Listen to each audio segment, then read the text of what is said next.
Well, thanks very much. I think everything now is sorted out, and we'll be starting with our first presenter, who is Matlari L. He's a master's candidate and will be presenting about challenges experienced by small businesses owners during establishment and operation in the private health sector in Polokwane Local Municipality, Limpopo Province, South Africa. Each presenter will be given 10 minutes, and they will also be able to just check it there. We'll be having our timer. 10 minutes will be for presentation and also 5 minutes for questions. And as that time starts to go down, I will also be coming to the stage. So let's encourage Matlari L, a master's candidate.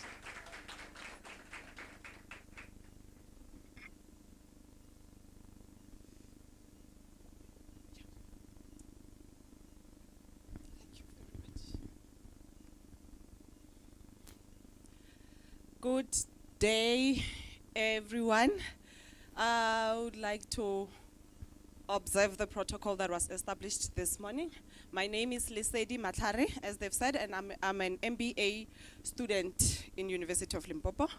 My study is titled Challenges Experienced by Small Business Owners During Establishment and Operation in the Private Health Sector in Polokwane Local Municipality, Limpopo Province, South Africa, under the supervision of Professor Mankolo Letogo.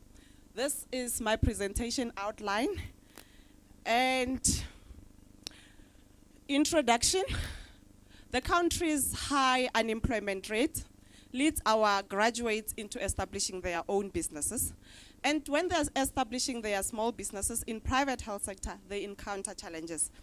Those include lack of finances, marketing skills, and lack of business education. So our country currently is at 43.8% of unemployment rate. This is the expanded unemployment rate.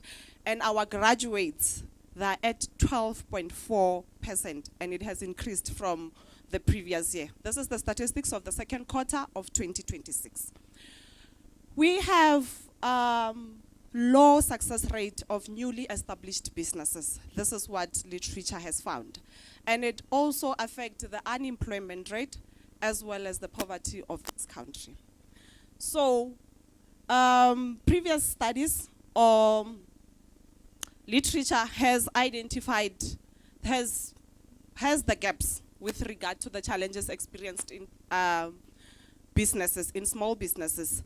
So the literature is focusing on other sectors, but not healthcare sector. So my study will be in healthcare sector. The aim of my study is to examine challenges experienced by small business owners during establishment and operation in private health sector in Polokwane Local Municipality, Limpopo Province, South Africa. Our study has 3 objectives. The first one is to identify the challenges that small business owners are experiencing. The second one is to explore how those challenges are being dealt with by the small business owners. The third one is to explore the internal as well as the support, the external support systems business owners use to sustain their businesses. We have gone through some literature in relation to our objectives. The first 4 challenges, I have just put them for this presentation, but there are many. So there's a lack of business education in relation to healthcare graduates. There's financial challenges. There's a challenge with identifying the right business location, and there's also challenges with competition. And the strategies that the literature have identified that help in overcoming those challenges. We have a personal characteristics of a business owner being a strategy that can be used to mitigate the challenge. We have networking and building of relationship. We have strategic business locations. And some literature identifying that the potential funders need to find a new business evaluation criteria for their for the financial challenge. So Families and friends, mentors, business partners, role models, as well as government organizations have been identified through literature to be support systems that are available for small business owners. With government organizations, we've got small entrepreneur development agencies, that is SADA, that is available, and it also helps with the financial challenges. Methodology. My study is following an inductive study design. We've got no predefined hypothesis, and we want the concepts to emerge from the raw data that will be collected. And we are following constructivism paradigm as we are looking at these challenges as they are experienced by the small business owners. That is why we are going to get them from the first hand, not using the secondary literature. It's a qualitative research that will be following explorative as well as descriptive approach. We will be describing the challenges in details.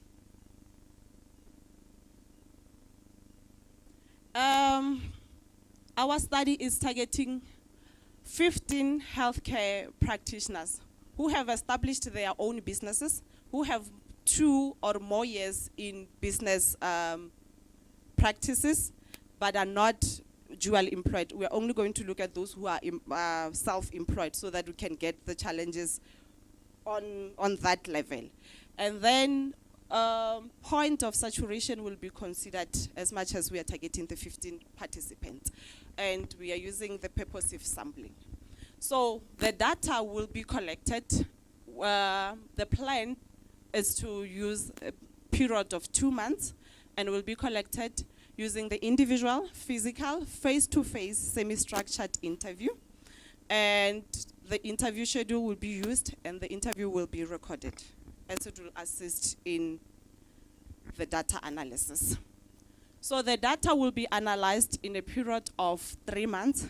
The first 2 months will run concurrently with data collection, and I will be following the thematic analysis, where the first step will be to familiarize myself with the data.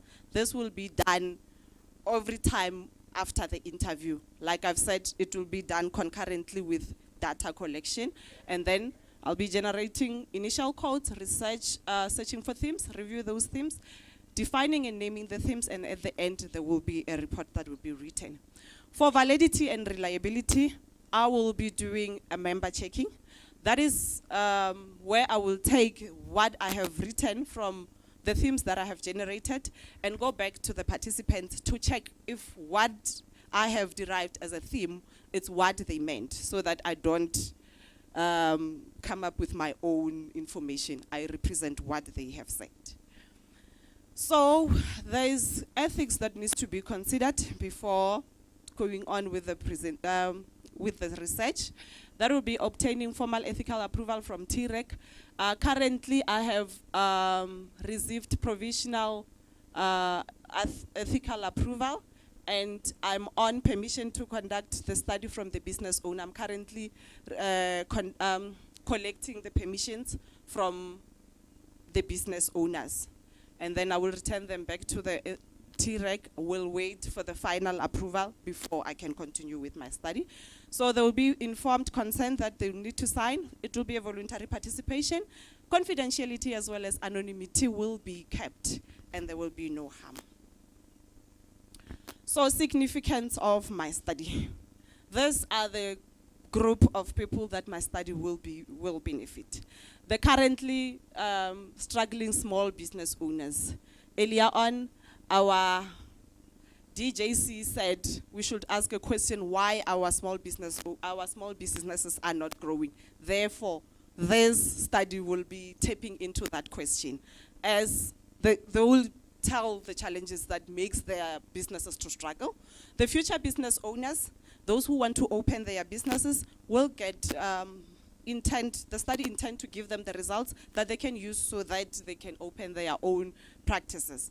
And the unemployed healthcare graduates, as the stats keeps going higher, their study intends to help them with a chance or an opportunity to have a knowledge of what might be the challenges that they might encounter should they want to open their own private practices as businesses. Families of those business owners, families carry a lot of stress when the businesses are struggling, when the people are unemployed and are at home. Therefore, the study intends to assist families as well. The institution of higher education and trainings that offer healthcare programs. I'm very happy that the University of Limpopo is one of those institutions. This study intends into helping or assisting the institution that offers the healthcare programs into tapping into the business side. One of the problems that was identified by literature was lack of business education. Therefore, this study intends to assist in that regard. Thank you very much. Yeah, thanks very much, Ms. Matlari. Please do not run away. Yeah, so for delivering a wonderful presentation. Without wasting any time, there will also be a mic circulating for questions. So let's do all our level best to keep our questions brief so that we can stick to time. Do we have any question from the ground?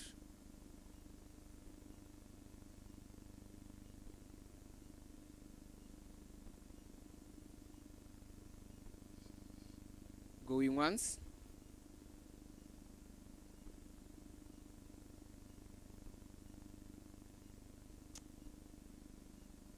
Maybe from the session chair, I will just want to check from you with regard to, say, you indicated that your study is focusing on the healthcare sector, right? So another thing that I would like to check is that, is there any maybe current literature focusing on Polokwane local municipality that indicates that we have small business owners that are experiencing challenges in that particular sector? Thank you very much for the question. Yes, there's very limited, allow me to say very limited literature, because one that I've come across was done by one of the students, an MBA student, and it was done in a profession specific.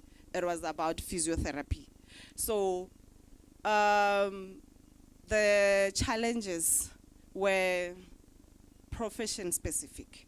Mine, it's gonna be an allied professionals. Therefore, anyone who's from allied will be able to use that, and it will relate to their profession. It will relate to them, and then they can use it.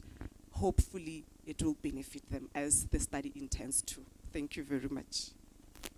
Thank you. Let's acknowledge your presentation as she goes to sit down. Yeah, so we'll be moving to our next presenter, who will be Ms. Kekana MP. Is a master's candidate and is going to present about advancing sustainable land governance in South African rural areas, legal pluralism, and regulatory strategy. Let's acknowledge her.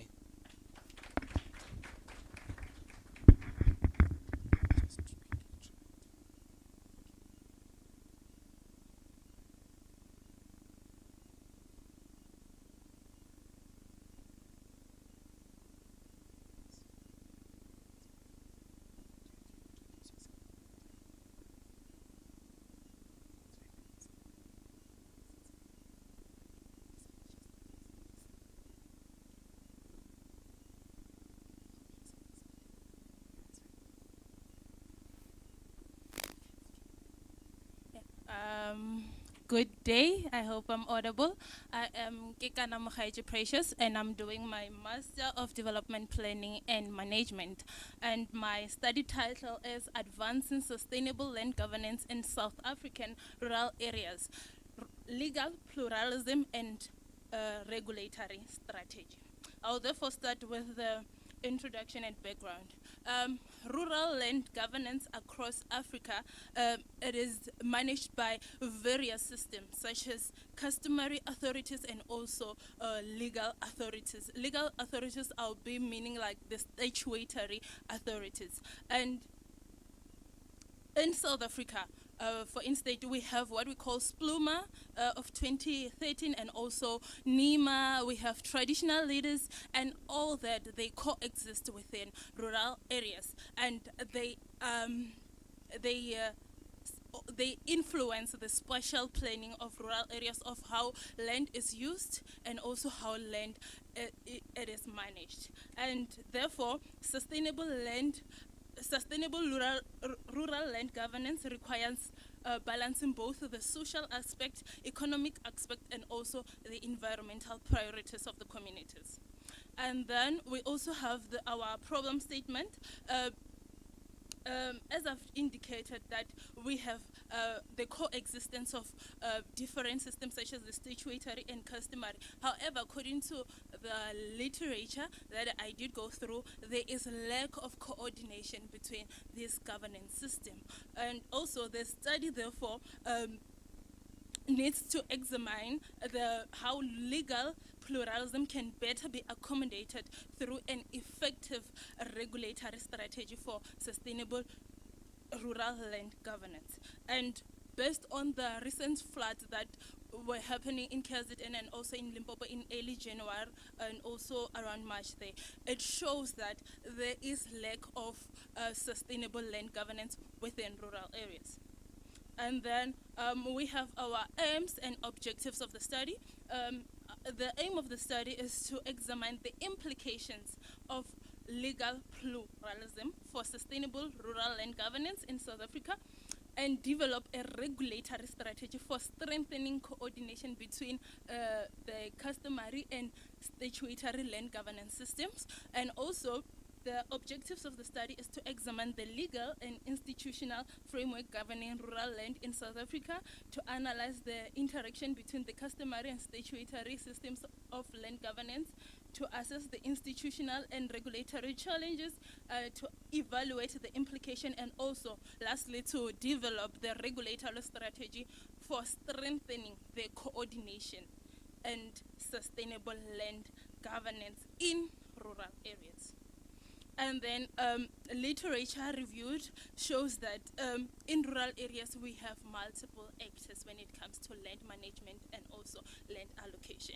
We have traditional authorities, which consist of the traditional councils, traditional leaders, and in Manduna and others. We have the municipalities, and we also have the government department, and they are all actors in land management. And according to Matsilizi 2024, he stipulated that South Africa rural areas, it operate within a plural legal environment. And the literature further shows that the weak land use planning, it increased the environmental vulnerability and exposure to climate-related disasters, including flooding in rural areas. And this is also demonstrated by the floods that occurred, that had an impact in rural areas, whereby there were other settlements that were in a flood-prone lying areas. And then I'll be moving to the research methodology. The study is purely qualitative, and the research design is the desktop study, and the ethical consideration is that this study do not include women participants, so which means there won't be a need for privacy and others, but the study will definitely cite the scholarly articles that we get the information from. And then we also have the preliminary findings, which demonstrate that the rural land governance cannot be addressed exclusively through formal statutory institution.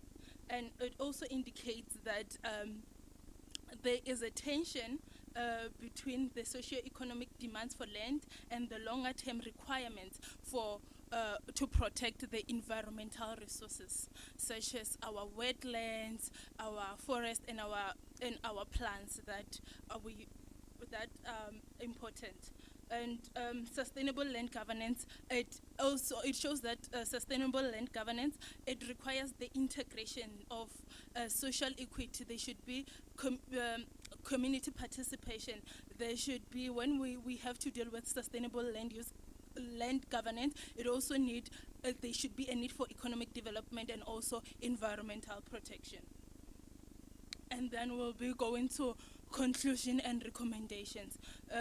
On our conclusion, it shows that there is a need for a harmonization of the systems which are statutory and also the customary system to strengthen that the land is allocated in an equitable manner and ensuring that there is inclusive rural development. And there's also a need to develop a clear regulatory strategy defining the role of traditional leaders in rural land governance.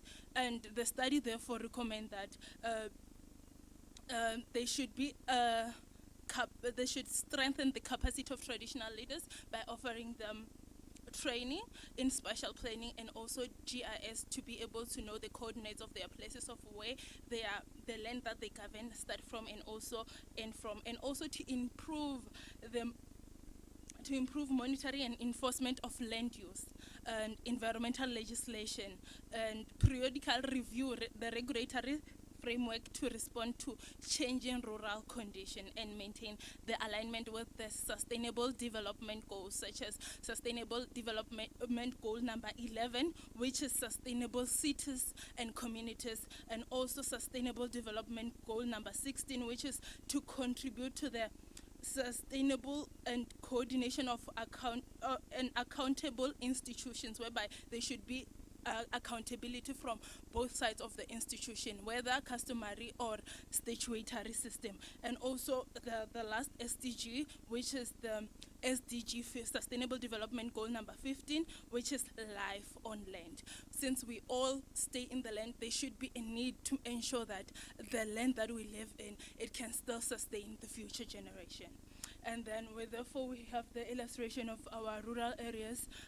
We have another illustration of showing the floods, the housing, the roads, and yes, I thank you.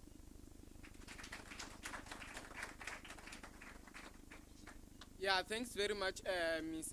Gekana, for the insightful presentation. And I think I will have to scare my audience to say that if you do not ask the presenter any question, I will give the presenter an opportunity to ask you questions. So, with that being said, do we have any question from the ground?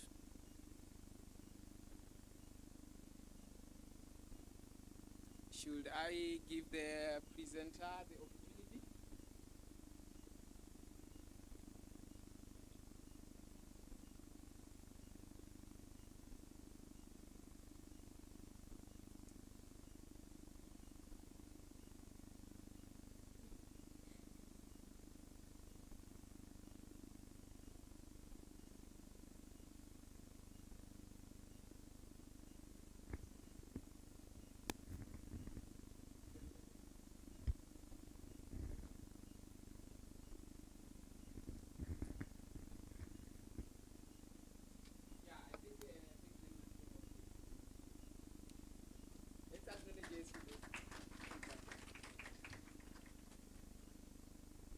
So we'll be moving to the next presentation that is going to be delivered by Baloyi NG, the master's candidate, and is going to give a presentation about assessing the implementation of water service delivery, a case study of Bembe District Municipality in Limpopo Province, South Africa. Let's encourage the presenter.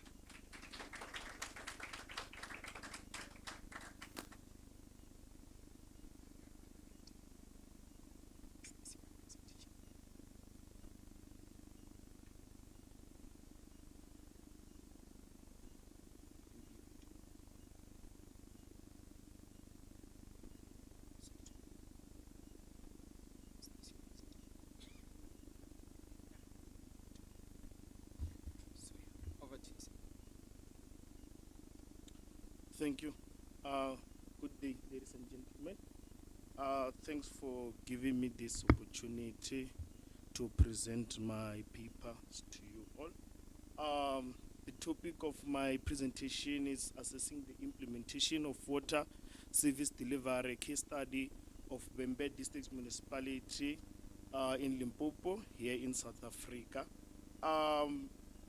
My research topic is much more related, or it goes along with the theme of this year, which is it speaks about the governance, innovation, and ethical leadership. So in linking it together in issue of governance, the water service delivery, it goes hand in hand because it's all related in the issue of the government, the national, provincial, and the local government who are responsible for water.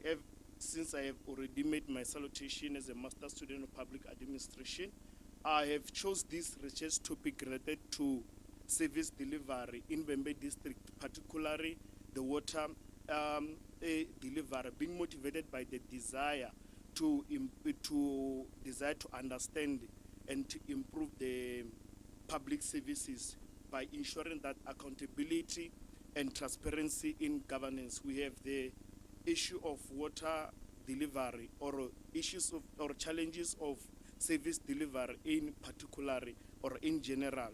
So continuation with my introduction to my study, it looks also on the issue on the globally, nationally, globally, all over the country, that nationally, sorry, and also the global and the local, that there is a challenges of water delivery in some other countries such as Zimbabwe, other African countries, Tanzania and other countries. So the research will slightly look into it. Also coming back to South Africa, nationally we do have the issue of water in our country, as South Africa is regarded as a water scarcity country, whereby we'll be guided by the Constitution of the Republic of South Africa, Chapter 7, Section 156A and B.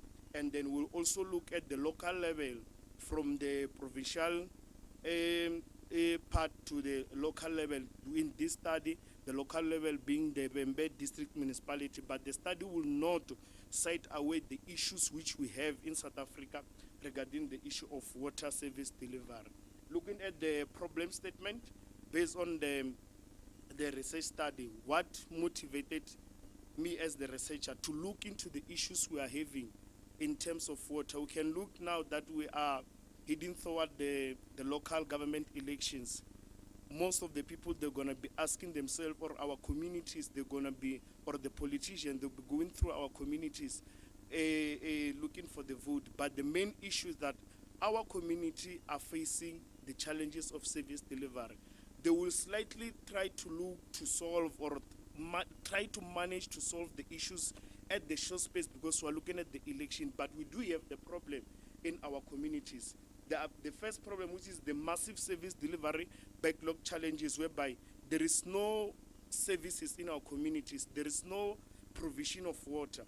We'll be looking at the issue of financial management issues, whereby the issue of corruptions, which motivate us to research more on. We need to understand that why the people are not receiving the delivery, why the people are not being given water into their community. So we're going to be looking at the issue of corruption, which it caused the issues of not our leadership, not the municipality failing to provide the services, the inability to execute the approved strategies, plans and programs. We will find out that in our local municipalities, national, local and provincial, we find out that we do have the people who are running the municipality, but those people, they are not equipped. They are not the relevant people who were supposed to be running those, because lack of knowledge, lack of an understanding on how they should execute their strategies. It becomes the challenge. This study will address such kind of issues, the poor performance of local municipalities. Then if ever the municipalities that are failing, after the election, we're going to be noticing that the municipalities will be failing to provide what they've been promising the people. And this leads to the community being angry and then being frustrated. And then when people are being angry and frustrated, it lead to a protest whereby we'll see in our communities people are protesting due to a lack of water delivery or service delivery in general.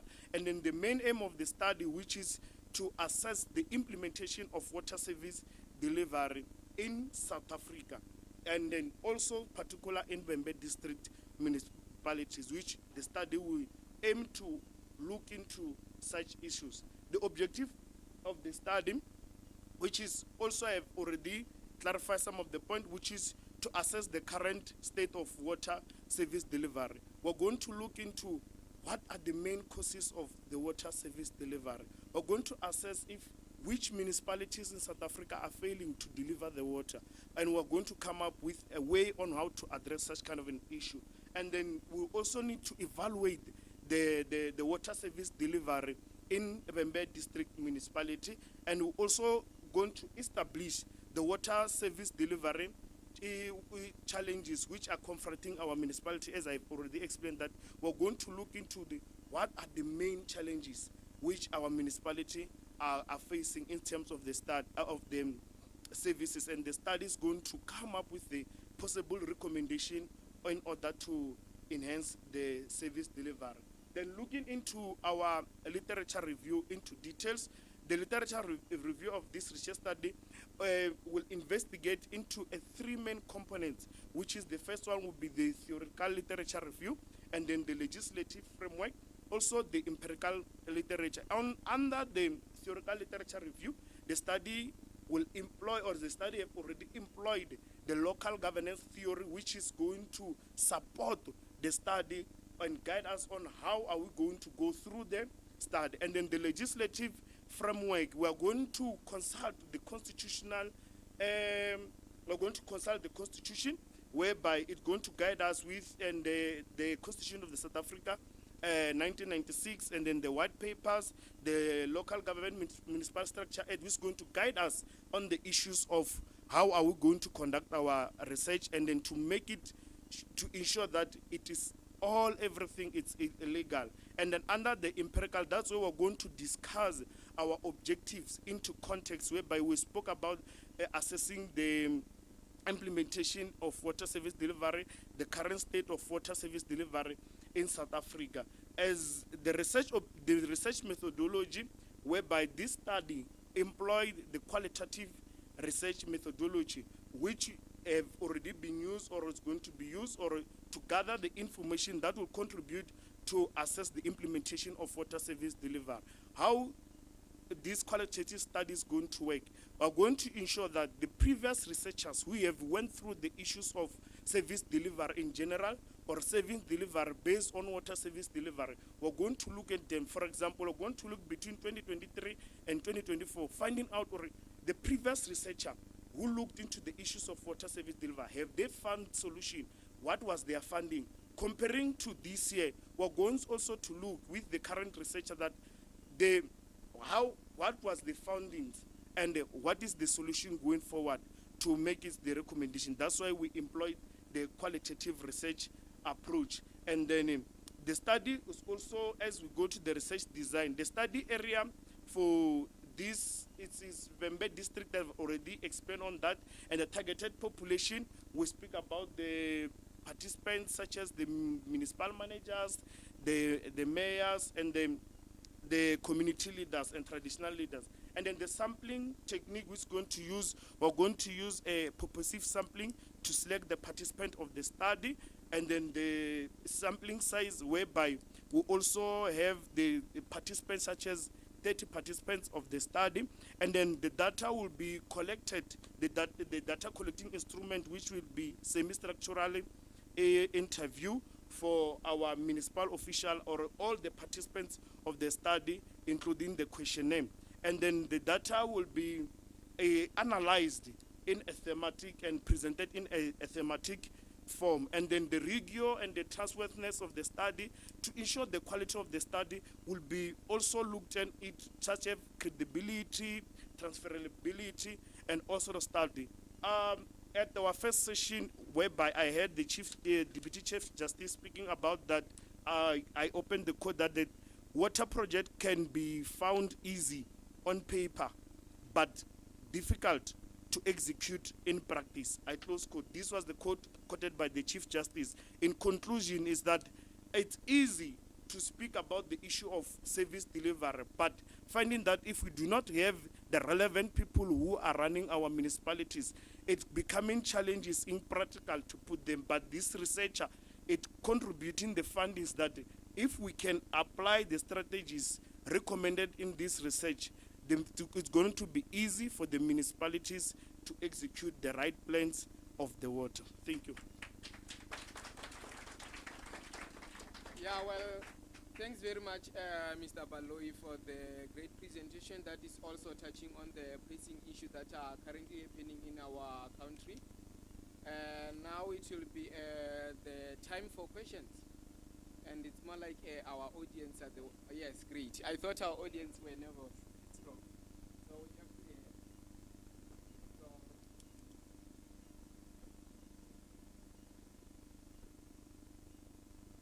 yeah, Thank you for the presentation. My question is, which criteria did you use to distinguish between the municipal challenges and the external factors? I'm referring to building constraints and the climate in terms of water.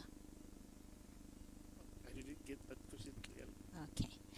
My question to you is, which criteria did you use to distinguish the challenges that are caused by a municipality versus the ones that are caused by external factors? And by external factors, I'm referring to infrastructures and perhaps climate changes. Am I relating now? Yes. Thank you.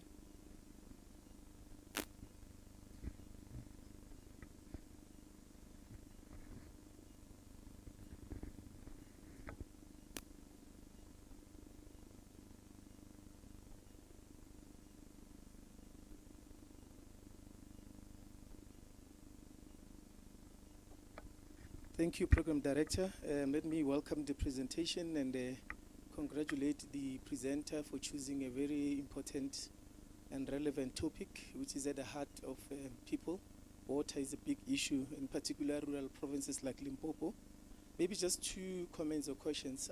By the way, my research is almost identical to yours, but I'm using MIG to check the effectiveness of water service delivery in Sekhukhune. The first one will be around how the people will be interviewing, you assemble the population. You mentioned mayors, and I just want to check from you, is it not maybe, or how did you arrive at that? Because when you talk about service delivery, I thought the practitioners will be more relevant, your project managers, your engineers, people who are actually in the water service delivery department. Because a mayor, like a politician, might give you a very good statement about service delivery in the area. Anyway, any political party that is in office will not want to say, maybe they can generally say, yes, we have challenges, but might not admit that they are failing to provide services. So I just wanted to check how are you going to go about that. The last one is around this whole contestation around water service authority and water service provider. There's that thing that most of the local municipalities, for instance in Limpopo, they believe that they are being failed by their district municipalities, which are serving both as a water service provider and as a water service authority. But if you go to other provinces, you'll find that the district is a water service authority responsible for planning and all that, and the local municipalities are water service providers, meaning they are doing the actual water project implementation. Yeah, so I just want to check if you have something like that in Vembe. Thank you. No, thank you for the wonderful presentation. Mine is just 2 things, and I might have missed it while you were presenting. I've seen that you spoke about the theoretical framework as well as the legislative framework. Just to get a clarity with regard to your theoretical framework, which theory are you going to use to anchor your study? And then with regard to your constitutional or legislative framework, perhaps which provision in the Constitution are you going to anchor your study on? Just to get that clarity. Thanks. Okay, thank you. Okay, let me start with the last one. Ne? The study has adopted a local governance theory. That is the theory which is going to support the study. And then in terms of the legislative framework, the study had also gone through the other legal document, which I've already also explained, if I'm sure or I'm answering the question correctly, which is some of the Local Government Structure Act, the Constitution of the South Africa, Section 157, where it will also be working on it in order to support the study. The question of the participants, yes, you're correct that the mayor it's a political figure, but at the moment we are going to have 30 participants whereby they are going to be divided. Yes, the question of mayor still stands, but we are going to look at the municipal managers, the community, because the community are the one who are mostly affected. The issue of the leadership, the community leadership, the traditional leaders, because where the study is going to focus is semi-rural areas. So the mayor, its own question. So the other one, like the committees, I just forgot the names of them, but through the study, they're there. But the mayor, is not a check. I'm not sure if I might have got your question correctly, but it was differentiating between the external factors and then the internal factors which the municipalities are facing. The municipalities have already explained that most of the people are there in the municipality, they lack experience to execute the strategies. So this study is going to recommend, like for example, which the Chief Justice already explained, that if we were to get the people, if they were to sit down and get the people who are doing the research, like us, the researchers, and the people are in the municipality, and we get that relevant research that this is the funding, this is the research. So I think the municipality, they lack the relevant people. That's why we still live in the challenges of a issue like infrastructure being broken, being stolen, and all sort of stuff. The boreholes no longer functioning. So those, I think, I might have tried to answer that question. Nakens. Yeah, thanks very much, Mr. Balwe, for that. So we'll be moving along to the next presenter, who is going to be Ms. Shirinda B. Is a master's candidate going to present about an analysis of working hours in the taxi industry. Let's acknowledge her as she ascends the stage.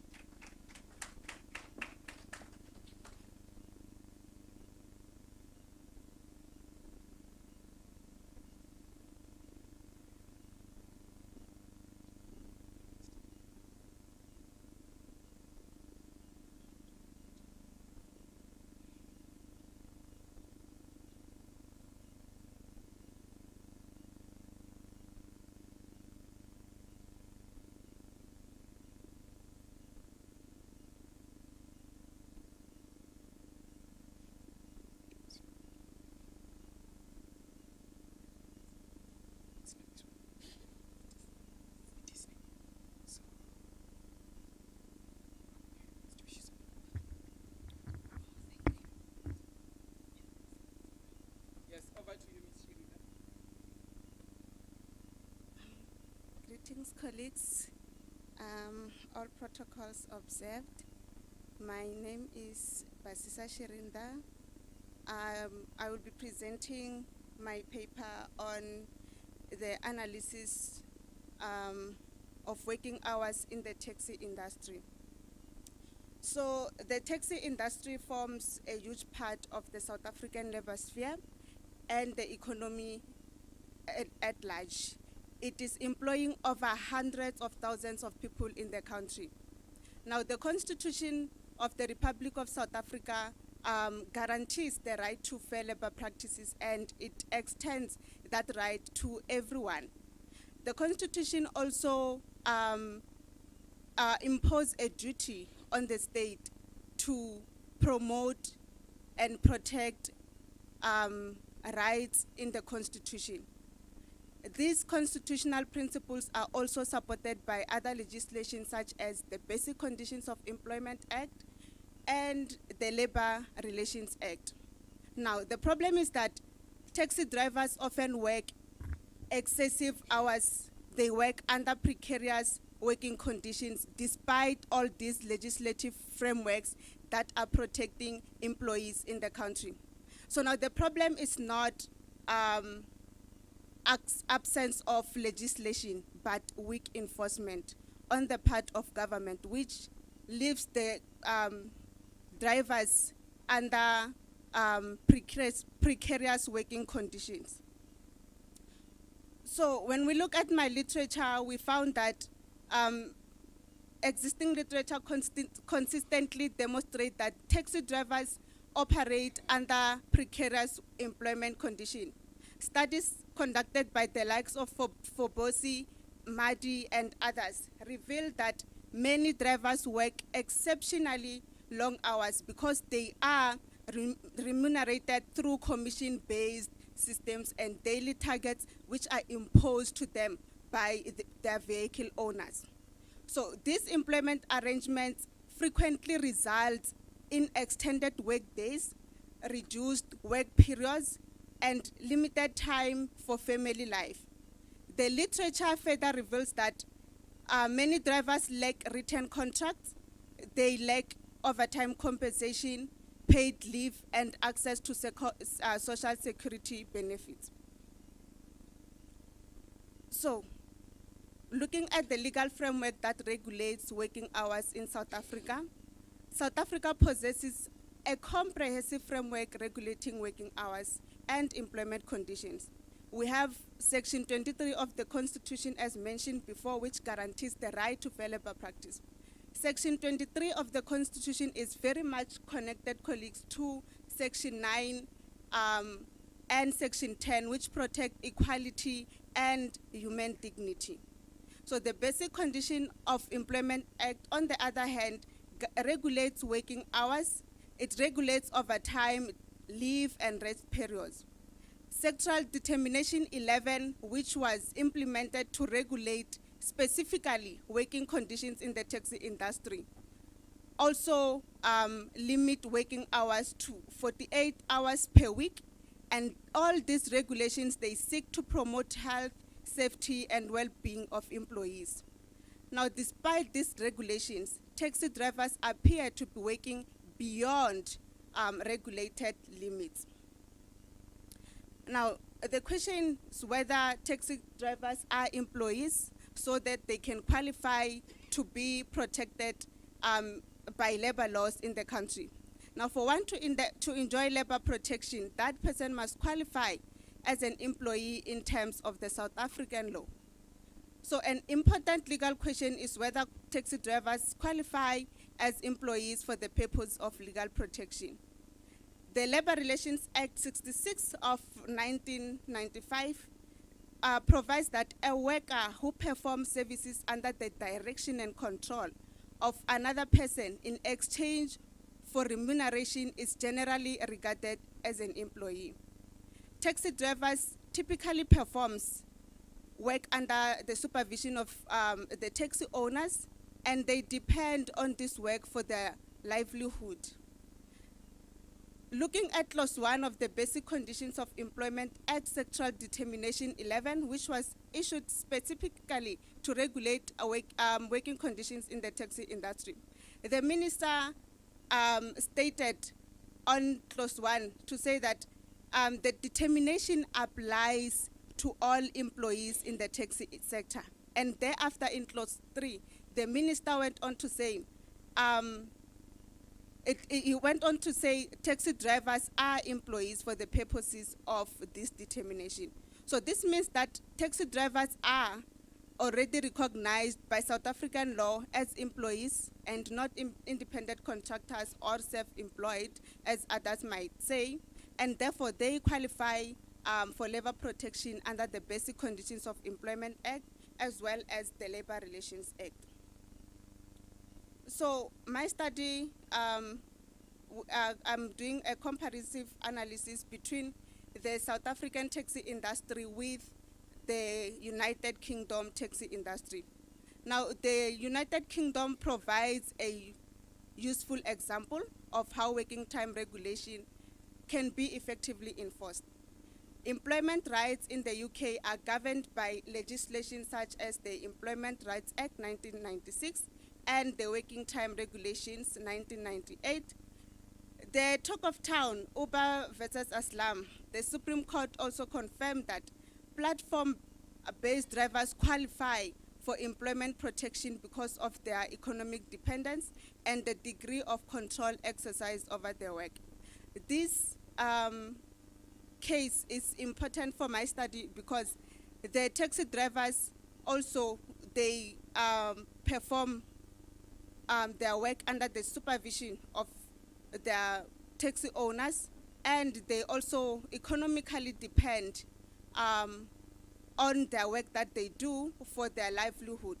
So the United Kingdom laws limits working hours and requires rest and provides mechanism for monitoring compliance. So the lessons that we got from UK is that successful regulation depends not only on legal protection, but on effective enforcement.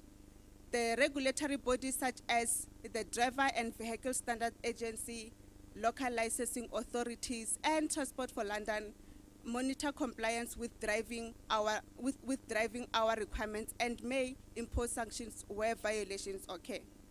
Most taxi and private hire vehicles in the UK, they are subject to the Great Britain's domestic driver hours rule, so which apply to passenger carrying vehicles. Under this rule, a driver may not drive for more than 10 hours in a single day, which is not the same in South Africa.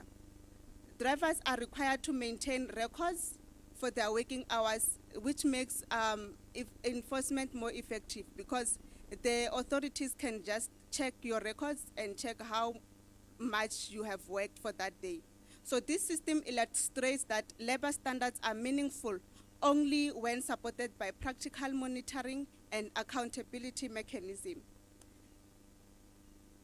My study concludes and recommends that the primary problem within the South African taxi industry is not absence of labor legislation, but rather weak enforcement of existing laws by the government. Taxi drivers are recognized as employees and are legally entitled to protection against excessive working hours and unfair labor practices. However, non-compliance remains widespread and due to insufficient inspection, limited awareness of labor rights, and informal structure of the industry. This study therefore recommends strengthening labor inspection, improving awareness programs for drivers, increasing accountability amongst taxi owners, promoting access to dispute resolution mechanism, and ensuring greater compliance with Sectoral Determination 11, as well as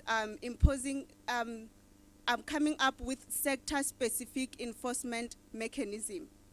Through this effective enforcement, the constitutional rights of dignity, health, and safety of drivers can be meaningfully protected.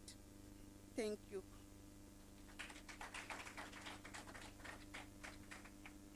Yeah, thanks very much, Ms. Shirinda, for the insightful presentation.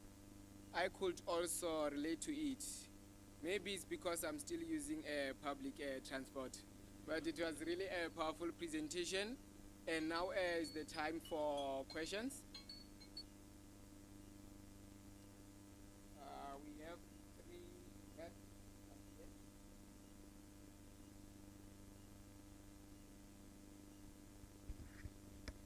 Thank you.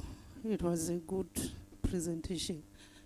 I'm just concerned that you are speaking about labor laws. And then in your presentation, you were comparing is it the UK and South Africa? So when you're talking about legislative framework, you need to start globally. Remember that South African labor laws are derived from the International Labor Organization.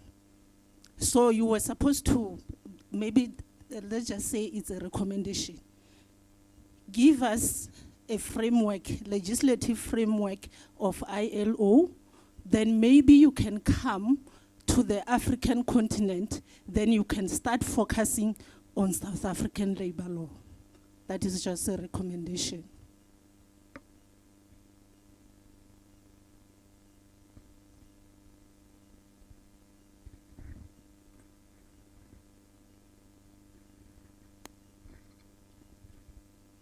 Thank you for the wonderful presentation. So my only question is, what is the research design for your study and also the analysis? Thank you.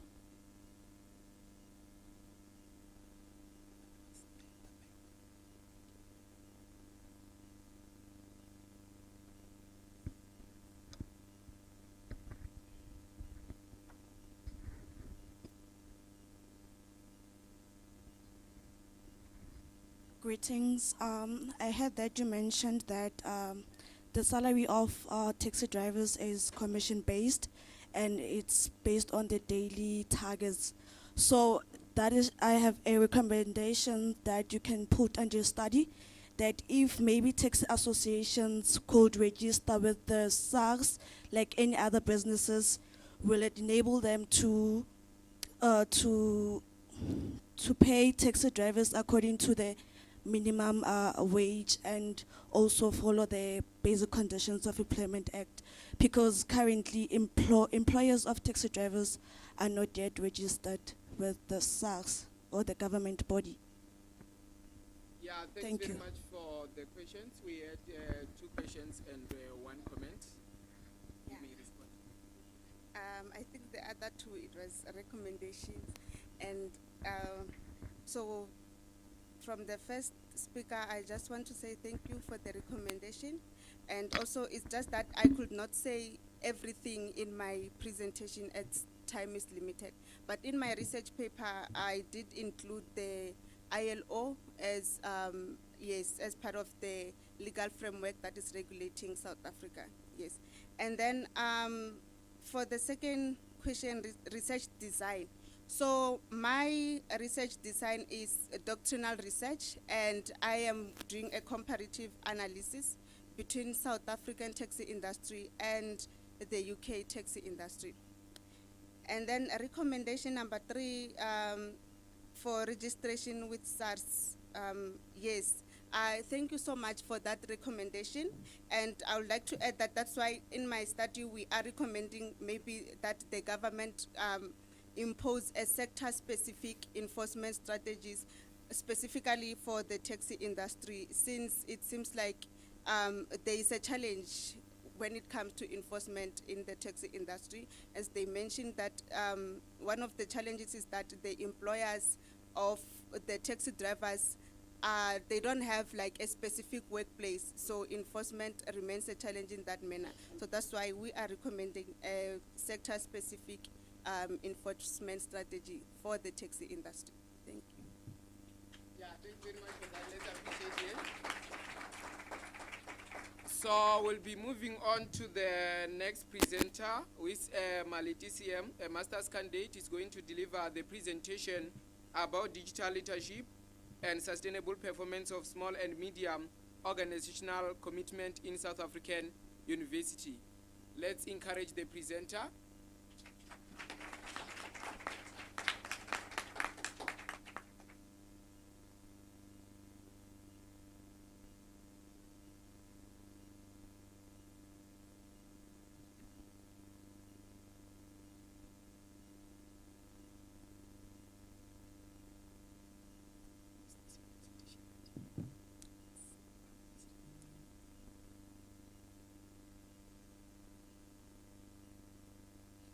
Greetings, ladies and gentlemen.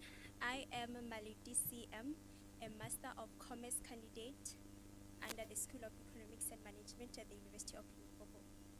My research topic is digital leadership and sustainable performance of SMEs in Capricorn District, South Africa, a mediated moderated model. And today I'll be presenting under the theme governance, innovation, and ethical leadership for sustainable development in a changing Africa. Small and medium-sized enterprises are the biggest contributors to the South African economy.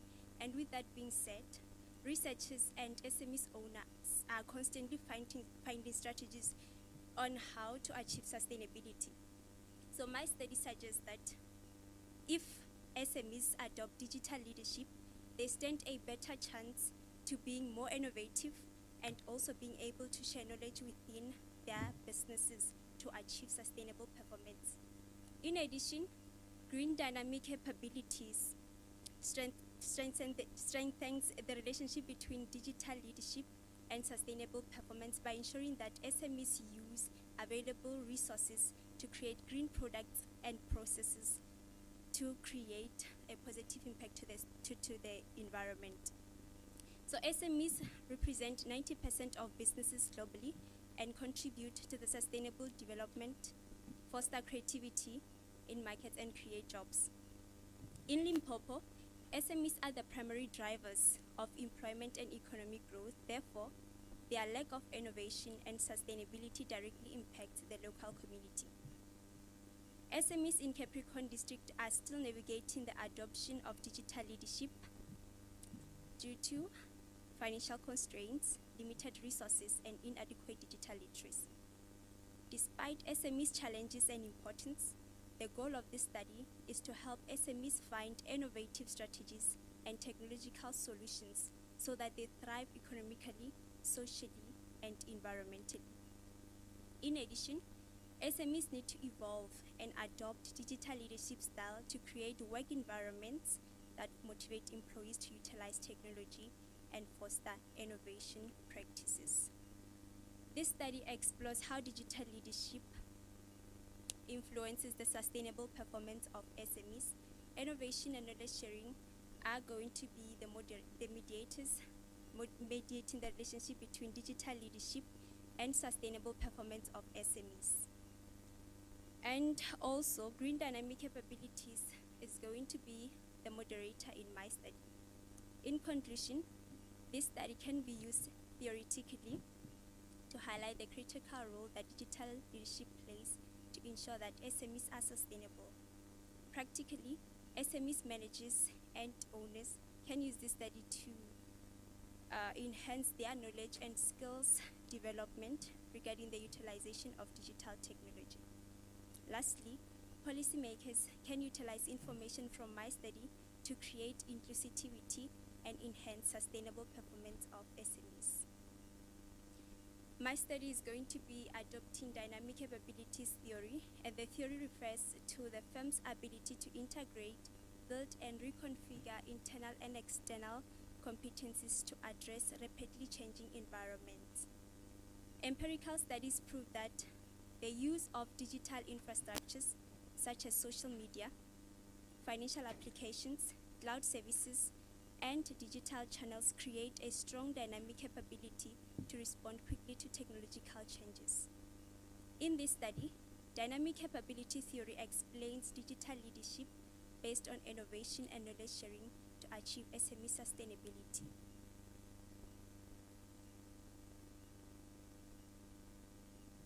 The relationship between digital leadership and sustainable performance of SMEs. So studies emphasize that SMEs that adopt digital leadership are better equipped to utilize advanced technologies. The relationship between digital leadership, innovation, and knowledge sharing. Empirical studies confirm that there is a strong correlation between digital leadership and innovation, highlighting the vital role that digital leaders play in advocating for innovative practices. Other studies propose that a digital leader must have the skill to use and impact knowledge that is associated with digital platforms. The relationship between innovation, knowledge sharing, and sustainable performance of SMEs. Studies have confirmed that innovation strategy positively affect sustainable performance of SMEs. Researchers have examined technologies that blend sustainability with innovation, analyzing how the integration generates a technological environment to achieve sustainable performance. mediating role of innovation and knowledge sharing on digital leadership and sustainable performance of SMEs. Digital leadership practices create an organizational climate that accelerate innovation adoption, ensuring that sustainability principles are established in SME strategy. However, if an organization has no intention of adopting innovation, there is a high chance that that particular organization might not succeed. Other researchers mention that the ability to gain sustainable performance demands innovative digital leadership. This study will be conducted in Capricorn District, Limpopo Province, focusing on SMEs, managers, and owners of the study area. My study will adopt quantitative research design with descriptive and causal study approaches. It will further adopt non-probability sampling methods, and the sample size will be determined by the 10 times rule. Data will be collected using survey methods with the help of structured questionnaires. And lastly, my data will be analyzed using Smart PLS version 4.0. In conclusion, SMEs in the Capricorn District are still navigating the adoption of digital leadership, and this study will bring awareness to the relevant stakeholders and policymakers about the available strategies that leaders can use to operate their businesses by integrating digital leadership, innovation, and knowledge sharing. Furthermore, the study will help SMEs owners and managers to foster technological environments and innovative practices, ensuring that they are digital leaders capable of influencing employees within their businesses to adopt technologies. Lastly, this study will help the government to ensure that agencies, programs, and initiatives are made available and easily accessible to SMEs. This is the end of my presentation.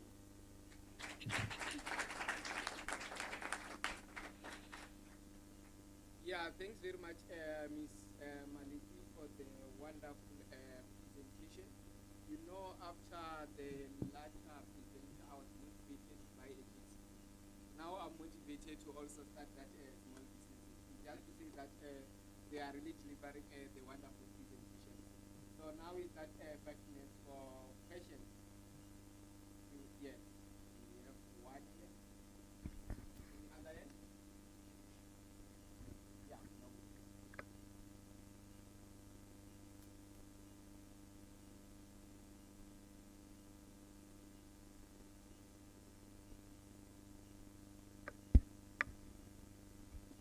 Thank you for a very wonderful presentation. Mine is very short. I just want to check in terms of your methodology. You said it's a quantitative and you are using non-probability sampling techniques. Can you please just clarify on that one? Thank you. Okay, I'll be using non-probability sampling methods with a combination of purposive sampling method and also snowball sampling method. So purposive sampling method, I'll be basically collecting data, picking specific SMEs that align with my study.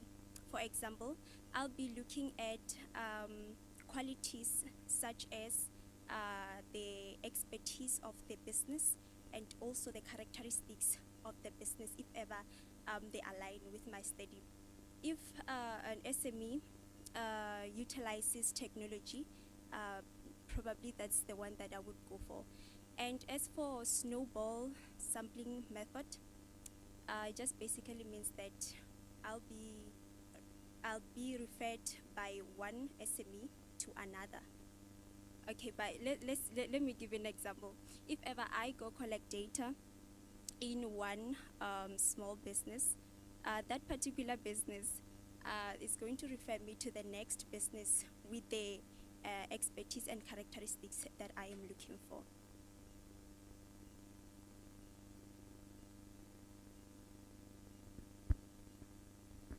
Okay, yeah. So the point that I wanted to raise was that the sampling techniques that you are mentioning, they're actually for qualitative. Oh, I said quantitative. Yes, they are for qualitative. So if you want quant, then it has to be probability. It's either you change from quant to quali, or you do a mixed method. That's what I just wanted to point out. That was just a recommendation. Do you have something to comment on this? No, I will definitely look into that.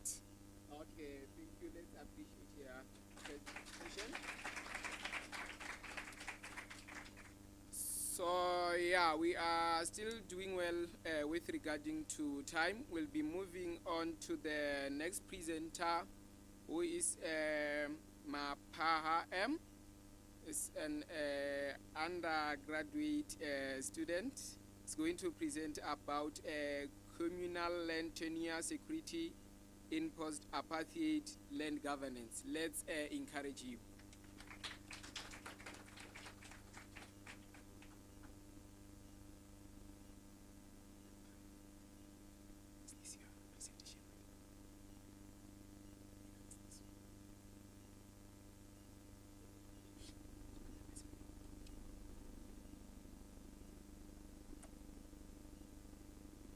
Good afternoon, everyone. Can I just confirm if I'm audible to the audience?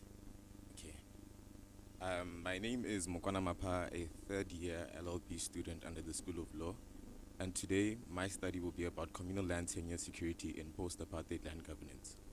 So this study was mainly motivated by the legal ownership gap experienced by communal landowners and the need for improvement for ethical and transparent land governance in these areas. Before I start, it's very important that I give a historical background to this issue, because it's important to look at the grassroots of this problem, which is the main cause why we're here today and why we're experiencing this issue. So the advent of apartheid discriminatory laws, such as the Native Trust and Land Act, acted as a trustee, which black people would buy land to that trustee, and they would not get any ownership rights because this was administered as trust land. So this did not give the black owner any ownership rights and no legal recourse thereof, because this was the only legislation at the time governing this issue. And legislation such as the Bantu Authorities Act created Bantustans in the country, such as your Transvaal and Venda, which were administered by traditional leaders. And these traditional leaders were co-opted and incentivized by the state to control this land on behalf of the state. And they did this through permission to occupy certification.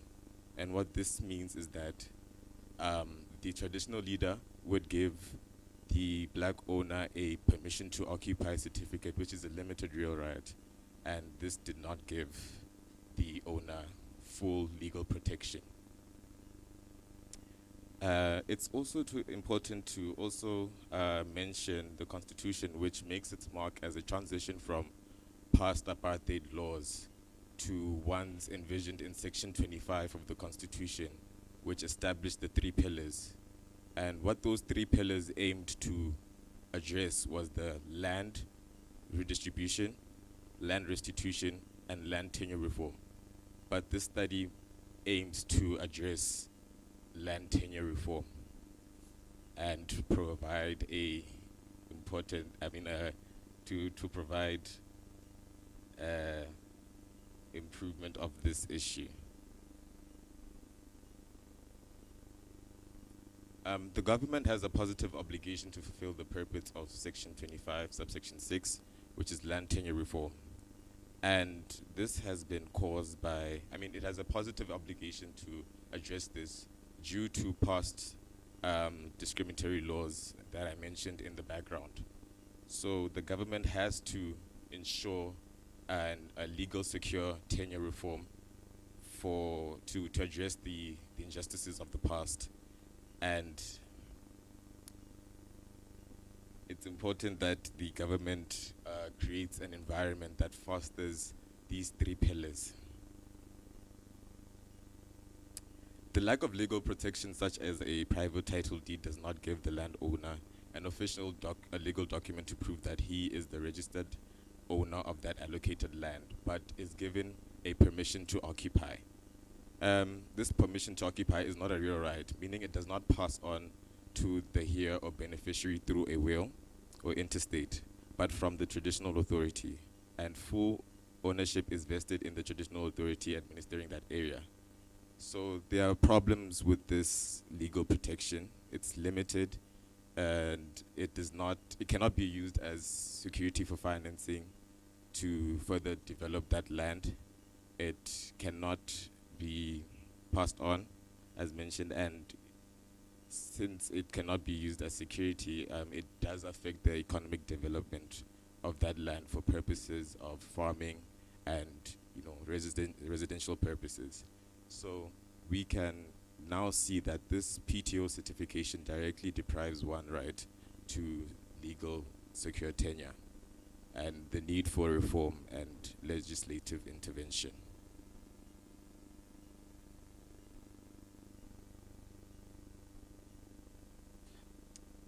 So it's important to look at what does legal protection look like in former Bantustans that are now communal areas. As mentioned before, PTO certification is given to landowners, to black owners that want to buy land and are not given private title deeds. So PTO certification is not a internationally recognized property right, and it's only prevalent in countries that have a historical past or colonial past. And it's important that this should be changed, and to fulfill the purpose of the Section 25 clause. The Interim Protection of Informal Land Rights Act was intended to be an interim law that would work as a safeguard to protect people against deprivation of their land rights until a more comprehensive permanent law could be passed. However, this legislation caused more tenure insecurity because of its temporary nature and the need for it to be annually renewed by Parliament. So what this issue caused is that this legislation was not often implemented in courts, and it's not known that much by rural landowners. The Communal Land Rights Act was repealed because it gave too much authority to traditional leaders and did not bolster black private ownership. The study employed a qualitative socio-legal research methodology on legal frameworks, policies, and constitutional protections relating to land ownership. Primary sources, case law, and journal articles have provided a foundational source of much of the study. So reliance was based on constitutional protection mechanisms, legislation, and case law. So this research, because I used this research methodology in this study, I could not properly conduct a literature review because there's limited works by legal scholars on this issue, and mainly in particular to permission to occupy certification. The study employed a comparative analysis with Botswana's Tribal Land Board System, Tribal Land Act, sorry, and it employed this comparative analysis to corroborate or to adopt key characteristics from this Tribal Land Act that we can implement in our communal land system. So the Botswana's Tribal Land Act is a statutory body that allocates tribal land to the Hoshi, compared to South Africa's system where ownership is only vested in that traditional authority. And the Tribal Land Act gives the Tribal Land Act gives common law contracts of lease compared to the system here in South Africa, which gives PTO certification. And as we all know, contracts of lease are internationally recognized property rights compared to permission to occupy certification. And these administrative actions by the Hoshi under the Tribal Land Act are subject to government oversight. So this highlights the importance of government oversight by traditional leaders and the need for South Africa to adopt a system just like the one in Botswana. The research aims to critically analyze land tenure rights and the enforcement challenges after the apartheid era and propose a more formal and transformative secure land tenure framework in South Africa, emphasizing the need for the implementation of laws and legal education. The study aims to propose to the enactment of a permanent legislation rather than the interim act. So what this would do is that it would allow the judicial system to implement a permanent law that recognizes and practices the aims that were mentioned in Section 25, and that South Africa's communal land system should adopt some characteristics that were portrayed in the comparative analysis with Botswana's Tribal Land Act, and that it's also important that state legal aid bodies, non-governmental organizations, and university law clinics must roll out regular literacy campaigns to educate communal landowners, magistrates, municipalities,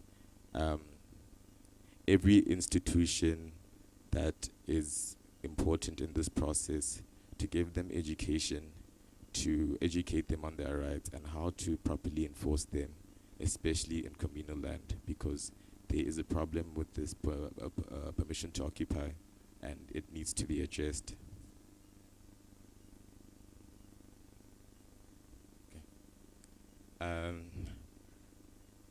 PTOs leave landowners vulnerable to arbitrary cancellation or termination by traditional authorities, which restricts economic development in these areas and prevents land being used as financial collateral. As demonstrated by the comparative analysis with Botswana's Tribal Land Act, South Africa's crisis is not an inherent flaw of communal land systems, but a failure of statutory governance and institutional design. Centralized statutory land board model succeeds by preventing absolute land administration authority from traditional leaders, substituting informal permits with legally enforceable common law leaseholds, and subjecting administrative actions to statutory oversight.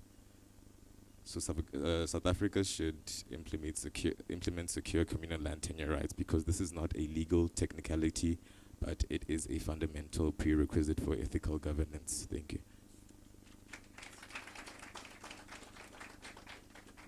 Yeah, thank you, Mr. Mapa, for the insightful presentation. Now is that time for questions.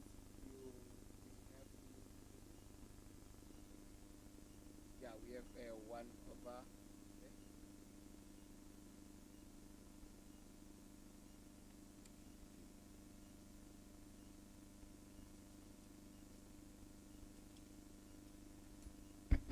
there. Thank you. PTO certificate. I'm not sure if I might have heard you correctly, but I stand to be corrected. You said it is not international recognized, and then the question is, this PTO certificate, do you think it is still relevant, or it is still recommended that this certificate can be issued to the landowners? And then the second question, you said that the authority have been given to the traditional leader.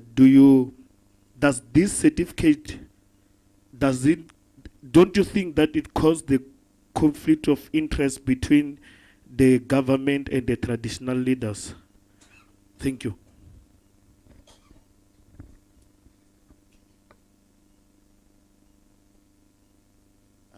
answer your first question, yes, they are not internationally recognized, and the reason why this study calls for the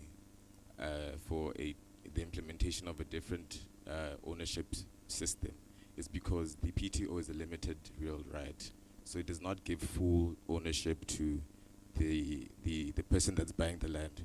So that would be the black person that wants to purchase the land. The full ownership is vested in the traditional authority, and because of that, that PTO can be subjected to arbitrary cancellation or just modification without any reasonable excuse, which is a constitutional violation. And I don't think it does cause a conflict of interest, because it is the burden of the government to foster an environment that does foster legally secure tenure. Yeah, thank you. Let's agree. Thank you. Yeah, thanks very much, Mr. Mapa, for that. Now we'll be quickly moving to our last presenter for this session, with Munjelele W. Is a master's candidate and is going to present about business and consumer confidence responses in monetary policy shocks and unemployment, a BRICS panel analysis. Let's encourage the presenter.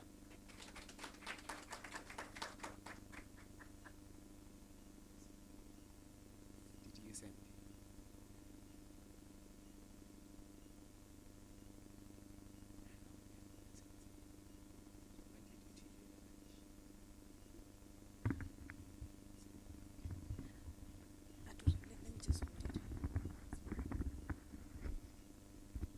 Afternoon, colleagues. I go by the name of Wendy Munjerere. I am a master's candidate under the Department of Economics. So my topic for today is business and consumer confidence responses to monetary policy shocks and unemployment. It's a BRICS analysis. So before I even dive into the study, I would like you to understand why confidence is important. Confidence is really important because it influences real economic decisions. What do I mean by that? I mean that when consumers are confident, they tend to spend more, and when businesses are confident, they are more likely to expand, hire, and even invest. So in recent years, we have seen that confidence has been under pressure. This is a global issue, by the way. However, this pressure is coming from the things like higher inflation rate, uncertainty rate, which is making economic shocks affect confidence in a really sensitive way. Meaning to say that confidence is sensitive to these environments, which is higher inflation as well as heightened uncertainty. This is particularly important for the BRICS nations. And this is because these nations have a lot of structural issues, which therefore makes them very sensitive to the economic shocks. Therefore, you would see that their confidence levels are very depressed. So understanding how monetary policy shocks affects this confidence level is really important for these countries, such as the BRICS, like I have indicated.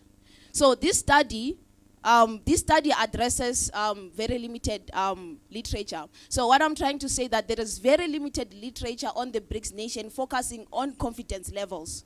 So with that being said, it means that this study therefore covers a gap in literature by exploring how confidence levels respond to monetary policy shocks as well as unemployment. So the aim of this study is to examine the responses of business and consumer confidence to monetary policy shocks as well as unemployment. And the variables that we'll be looking at is interest rate, money supply, as well as inflation alongside unemployment. So from that, we derived our 4 objectives. So what we're gonna do, we're gonna see the impact of the impact of interest rate, money supply, and inflation to consumer confidence as well as business confidence, which is the first and the second objective. And thirdly, we're gonna see how does business confidence therefore respond to unemployment, and lastly, we're gonna see how they therefore respond to shocks when there are monetary policy shocks as well as heightened unemployment rates. And our research questions were derived from our research objectives. So this study is informed by three frameworks, which is the monetary policy transmission mechanism, which therefore tells us that when there is higher interest rate, you will see it transmitting into higher borrowing costs, therefore transmitting into depressed investment and so on and so on. And it therefore tells us how does it then affect expectations, and therefore how does confidence respond in that regards. And alongside that, our second literature framework was the expectation-based model, which therefore suggests that firms and consumers, they don't only respond to current economic conditions, but they also respond to expectations about the future on those same economic conditions. Thirdly, we were informed by the expectation augmented Phillips curves, which therefore links the inflation expectation and the employment element into the study, which is very essential for the study. So there are several studies that investigated and proves the links between our variables. However, very limited literature focused on a group like I do it. So most of them, they looked at individual countries. Some of them looked at advanced economies. So this therefore provides a very important link, or me covering the gap in literature and therefore contributing, because there is very limited literature on the BRICS looking at both business and consumer confidence. So now moving into the methodology. So my data, it's a secondary data. It spans from 2012 to 2024. As you can see, I have two models, which is the business confidence model as well as the consumer confidence model, which simply says that the impact will be investigated individually for both models. And therefore, to achieve my objectives, I'm going to run for unit root, co-integration analysis, and therefore do panel ARGL, which therefore shows us the long run and short run relationship, and therefore prove if my model is robust by doing stationary tests, and finish off with how do they therefore respond to shocks using the impulse response.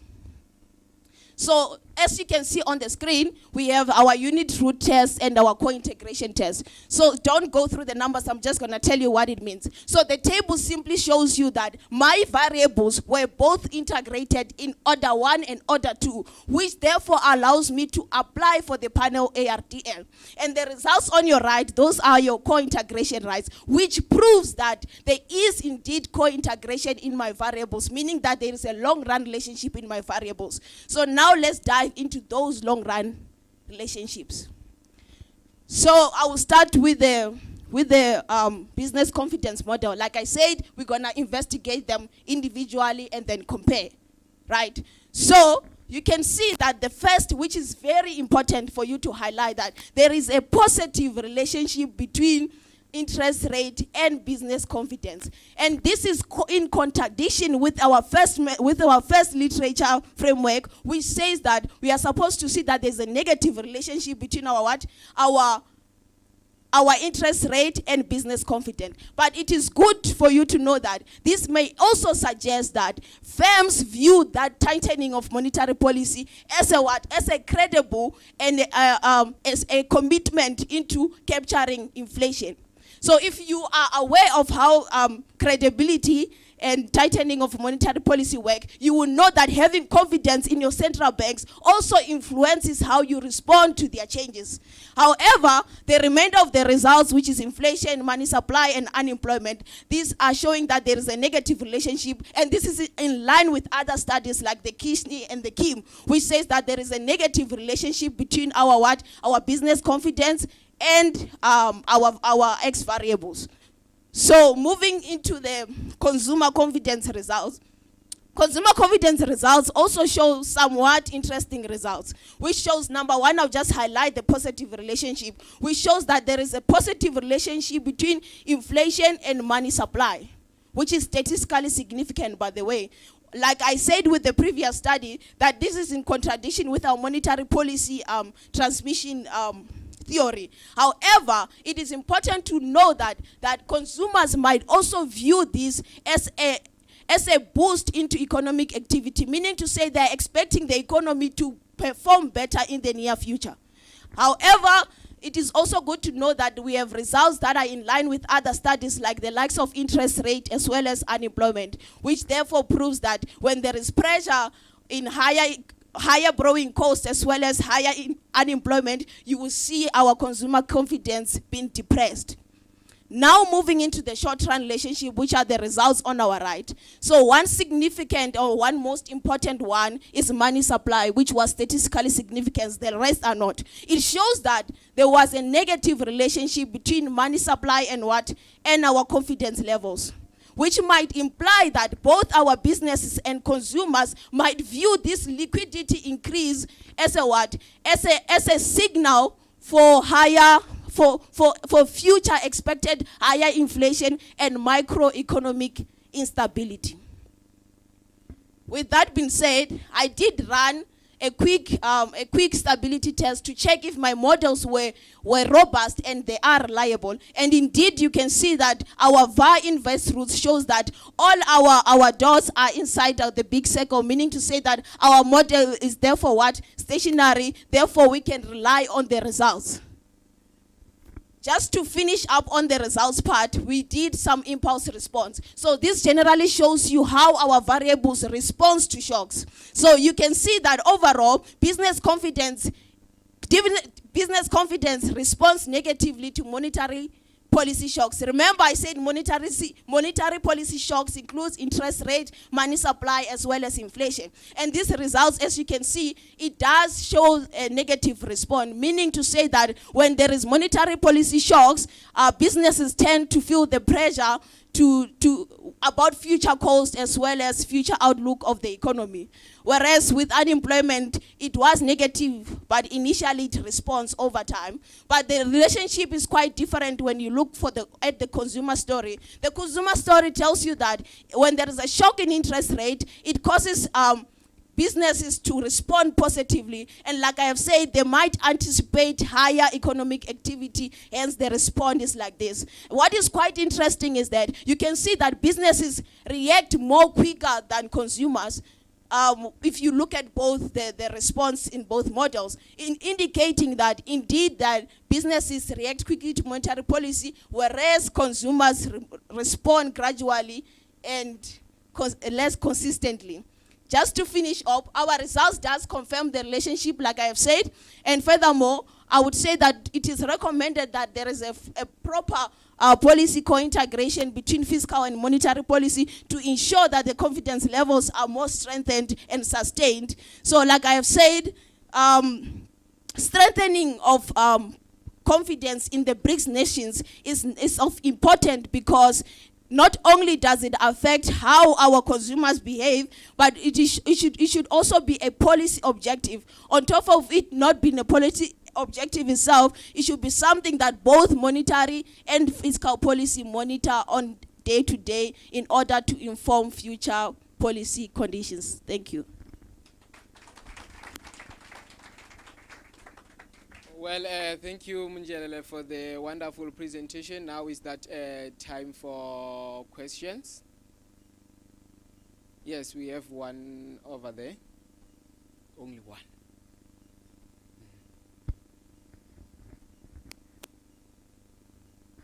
Thank you, MC, and for the very interesting presentation with passion. Maybe because my question is standing between you and lunch, I'll be quick. Yeah, maybe I didn't hear well the presenter was saying that business response, there is a correlation that when interest rates, for instance, are lowered, business responds positively, or you said negatively. I didn't get that well. So and then the second one is around, the second one is around the confidence level. There's this thing that the so-called investor confidence, for instance, it's just a political tool. It's not really a scientific thing. For instance, the President Ramaphosa might say something today which someone who's sitting in America might not basically like politically. And then the market reacts to that objective kind of a thing. Yeah, what is your reaction to that? Thank you. Okay, thank you. I'll start with the latter.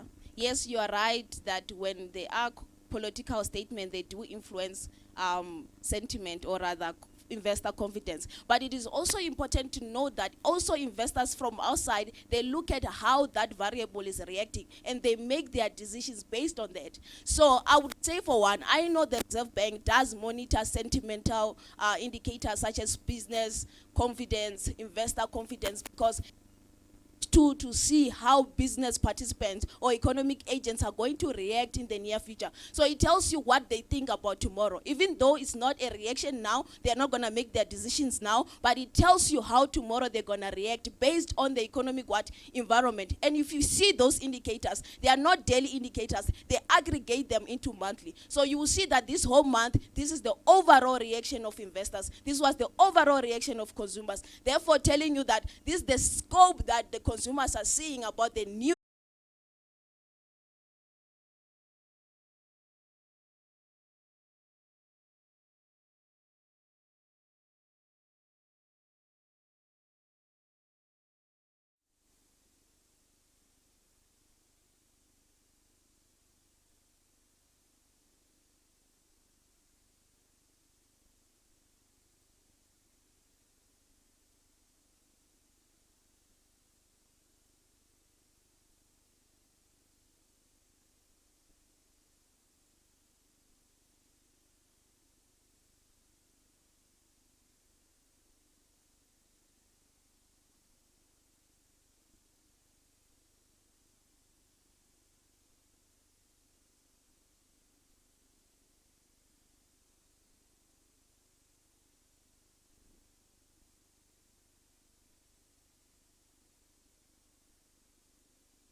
It promotes effective career progression. It promotes job performance. It also promotes the well-being of the employees, while the opposite consequences are in opposition of these success factors. In terms of the strategies to achieve work-life balance, these can be categorized as individual strategies, organizational strategies, as well as societal strategies. In terms of the individual strategies, this would include self-management, boundary setting, and organizational strategies would include flexible work practice and mentorship, while the societal strategies would include family support that helps women achieve a work-life balance. In terms of the research methodology that I aim to employ, I'm using an interpretivist research paradigm, a qualitative design and descriptive research approach. Data collection will be through semi-structured interviews where purposefully selected women executives within the public healthcare institutions in Polokwane municipality. Particularly, I'll be looking at Seshego, Mangpeng, and Petersburg Hospital, along with Limpopo Department of Health in office. The data analysis will be through a thematic analysis, which will also employ an inductive technique. Now, this table just outlines the composition of female executives within the selected institutions. Due to the dynamic and political nature of these positions, these were true at the time of compiling the proposal, and they may change by the time the study is conducted. However, it gives an overview of the type of support to justify the need for the study. Now, in terms of the expected themes, I'm looking at facilitators of the work-life balance challenges, the coping and adaptation strategies, as well as the impact of work-life balance on leadership, which will also be followed by boundary management. The significance of the study, academically, it aims to advance understanding of leadership dynamics. In terms of policy contribution, it aims to support gender-sensitive policy. In terms of healthcare contribution, it aims to promote employee wellness and encourage equitable leadership participation. And the societal contribution is to support gender equality and inclusive development. In conclusion, by using a qualitative approach, this study will explore the lived experiences of women executives through a semi-structured interviews. It will also identify the factors that facilitate and challenge the work-life balance within the healthcare sector. The study will also then examine the strategies that women executives use to manage work and personal life responsibilities. Then it will analyze the data thematically to uncover patterns and common experiences. And finally, it will provide evidence-based recommendations to support gender-sensitive policies as well as leadership development. These are some of the reference that I picked up for the presentation. Thank you.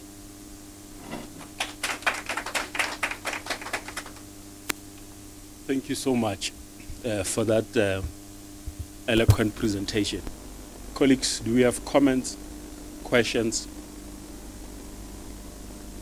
Going once, going twice. Ma'am, you are indebted. You may have a seat. Thank you so much. I'm going to call the next presenter, Mr. Makuba Biji. Can you kindly come to the podium? How do I do this?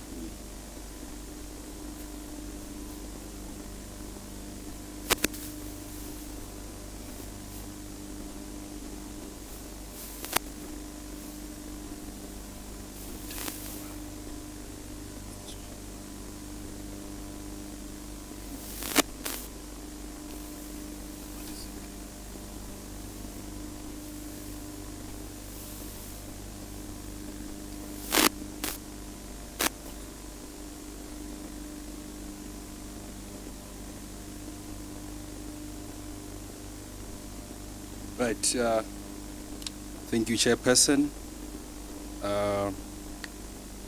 Good afternoon, ladies and gentlemen, respected colleagues. As already announced, my name is Makuba Blessing, and my research is titled Deeming of Actors as Employees, a critical analysis of the deeming in South Africa, focus on film and television actors. I was motivated to undertake this research because for decades, film and television actors have been classified as independent contractors.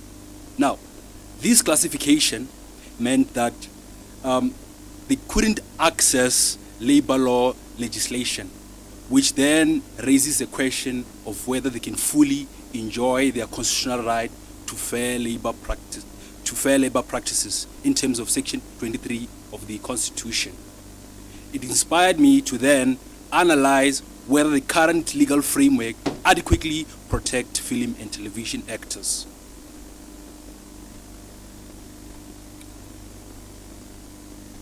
Right. There was a recent notice published on the 23rd of January 2026.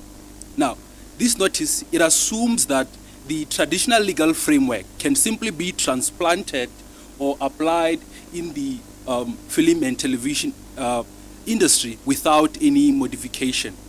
And this assumption is what I refer to as the conventional model fallacy. It is an assumption that the traditional employment framework can simply be transplanted in the entertainment industry without any changes. It is important to note that the Labor Relations Act, the basic condition of employment, were largely framed around the traditional employment. In that, it will then be difficult to then apply this framework in the entertainment industry. For instance, the workers' body, their voice, their height, is the instrument of employment, which is something that the traditional employment framework didn't take into consideration, which is why I talk about the conventional model fallacy.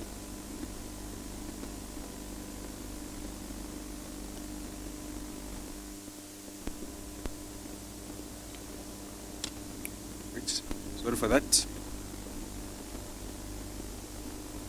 The reality of film and television industry is fundamentally different.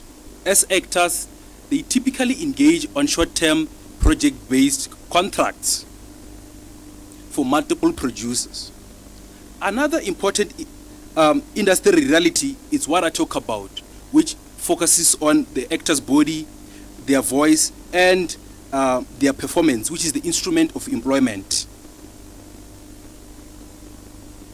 Under the traditional employment, dismissal is only valid if substantive and procedural fairness measures are followed. And the reality of film and television is that, for instance, let's say now an employee gets into an incident and they happen to get injured physically. Under the traditional employment, the employer needs to then take, in terms of Schedule 8 of the Code of Good Practices, need to then take reasonable measures to accommodate that particular employer. Now, because the actor's body is the instrument of employment, that it raises a question, or is unclear how that principle will then be applied. The research question asks, to what extent does the current South African labor framework protect film and television actors given the short-term project-based nature of their work? Secondary research questions ask further that to what extent does the January 2026 notice adequately account for project-based multiple employer structure of film and television industry? And what lessons can be drawn from the comparable jurisdictions such as New Zealand and Australia in developing sector-specific labor protection for screen performers? The methodology that will then be used is a doctrinal legal research and, in addition, a comparative legal research looking into the Australian law and also looking into the New Zealand law. The significance of this study is that it contributes to the underdeveloped area of the South African labor law, the regulation of creative industry workers. And then it offers evidence-based recommendation to inform legislative reform following the January notice of 2026. Because as it stands, that particular notice, it does not then address the major problems that are facing actors. And if it is implemented as is, it will then not offer any remedy.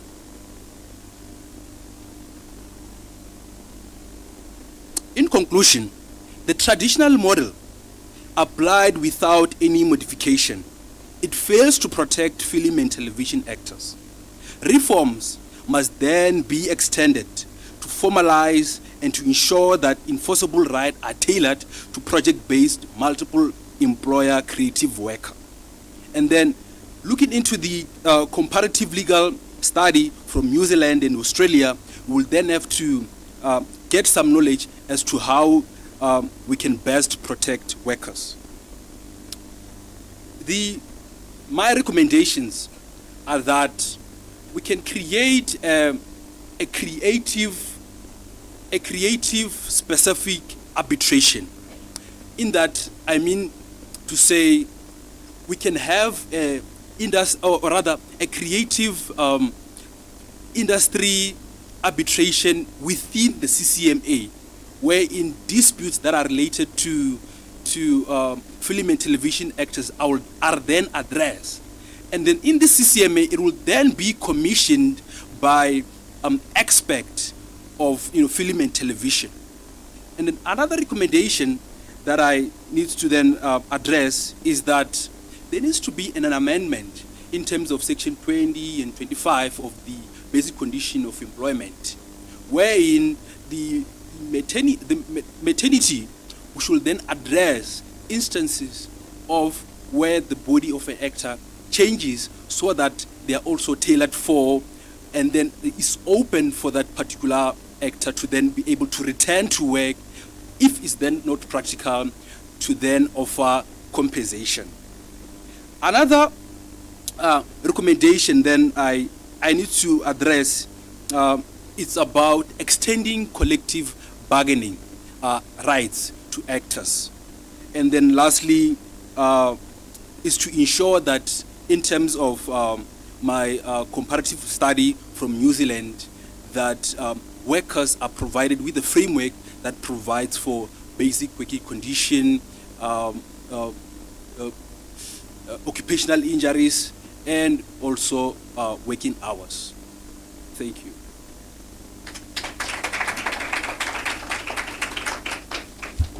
No, thank you very much, Mr. Makwa, for that. Colleagues, any contribution from the floor? We were speaking about pregnancy and what? Yes, sir. Any other hand? Okay, I think it's only one.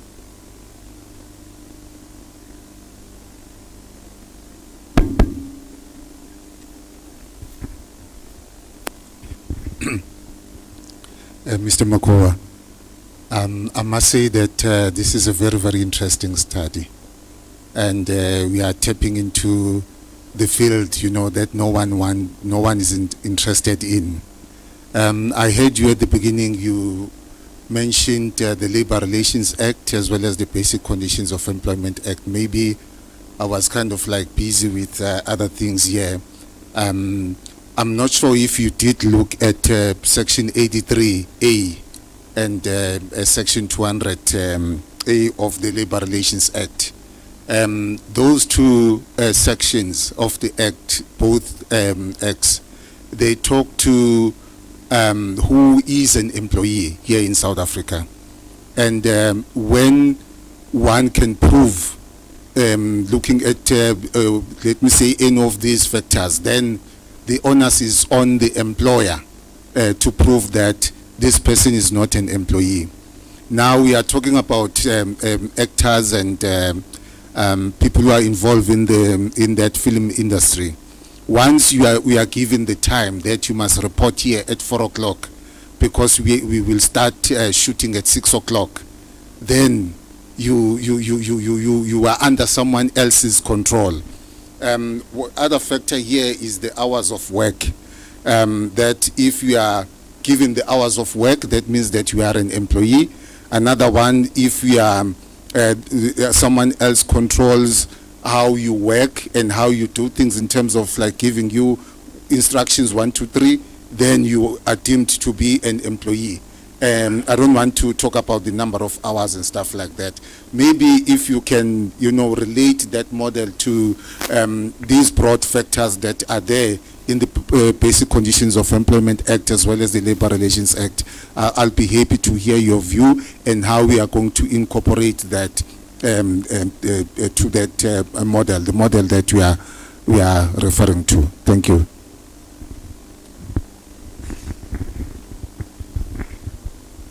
Right, thank you for that question. So, what I've identified is that there is a recent notice which touched upon what you deliberated that seeks to extend employment to actors in terms of Section 83 of the Basic Condition of Employment, which empowers the minister to deem certain persons as employees. So now, in terms of that particular notice, it states that only actors who then have a 24-month contract could then be deemed in the space of being an employee. And then it raises a question of, since the entertainment industry is saturated in such a way that sometimes we have actors who do short-term project and those who are in soapies who do long-term project that lasts for more than 20 years. And then I raise a question to say now, what about those who engage in short-term film? What about their protection? Because now, soapies are not a lot, which then raises a question of, is this notice only meant for those who are in soapies? Because it will not cover everyone within that particular space. So I criticize this notice to say that it doesn't offer much protection to the broader problem. That is the first thing I've identified.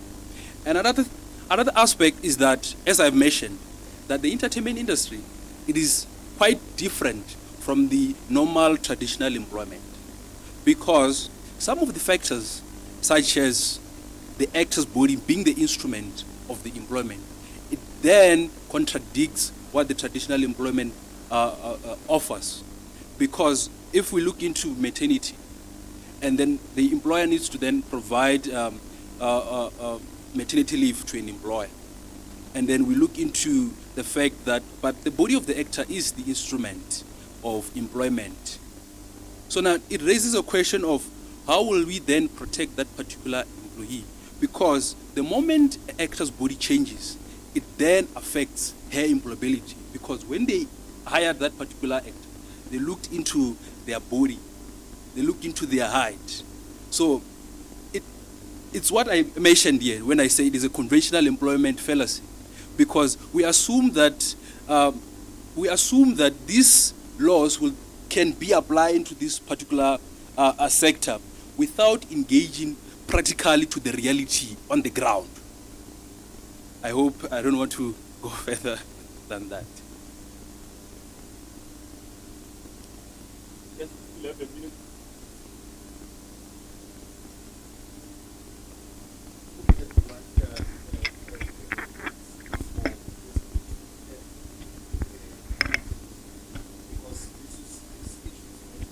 Yes.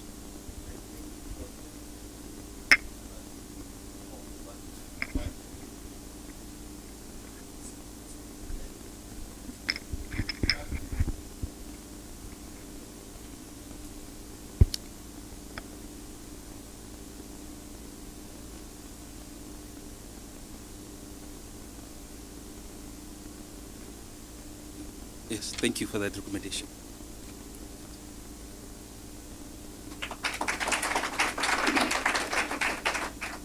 Thank you, Mr. Makuba, so much for that insightful presentation and the contribution from the floor.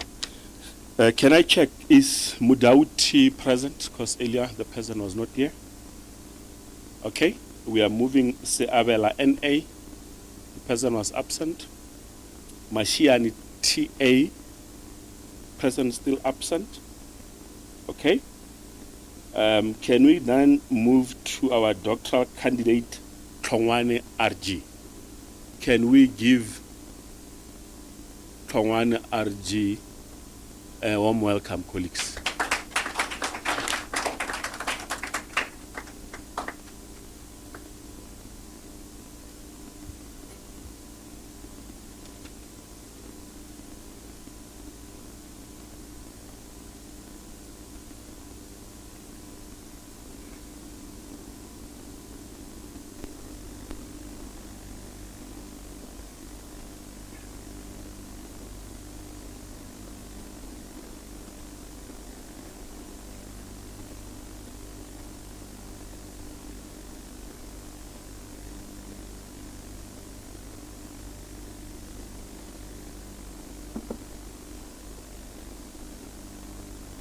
Good afternoon, everyone. My name is Lungani Rosalia. I am studying Doctor of Admin in Development Planning and Management, and my topic is as follows: contextual factors influencing the effectiveness of the P towards sustainable community infrastructure development in Mogalakwena local municipality, Limpopo province. By P, I mean public-private partnerships. Public-private partnerships. So the reason for choosing this topic is because I am from Mogalakwena municipality, which is a mine-driven economy and has over 4 mines. And the municipality has partnerships with all these mines and businesses within the region, and with the aim of achieving sustainable infrastructure development in its rural areas. However, there are no improvements whatsoever, and communities continue to face lack of basic services. This is due to factors that influences the effectiveness of the P towards sustainable community infrastructure development. Therefore, the aim of this study is to investigate contextual factors influencing the effectiveness of the P towards sustainable community infrastructure development in rural areas of Mogalakwena municipality.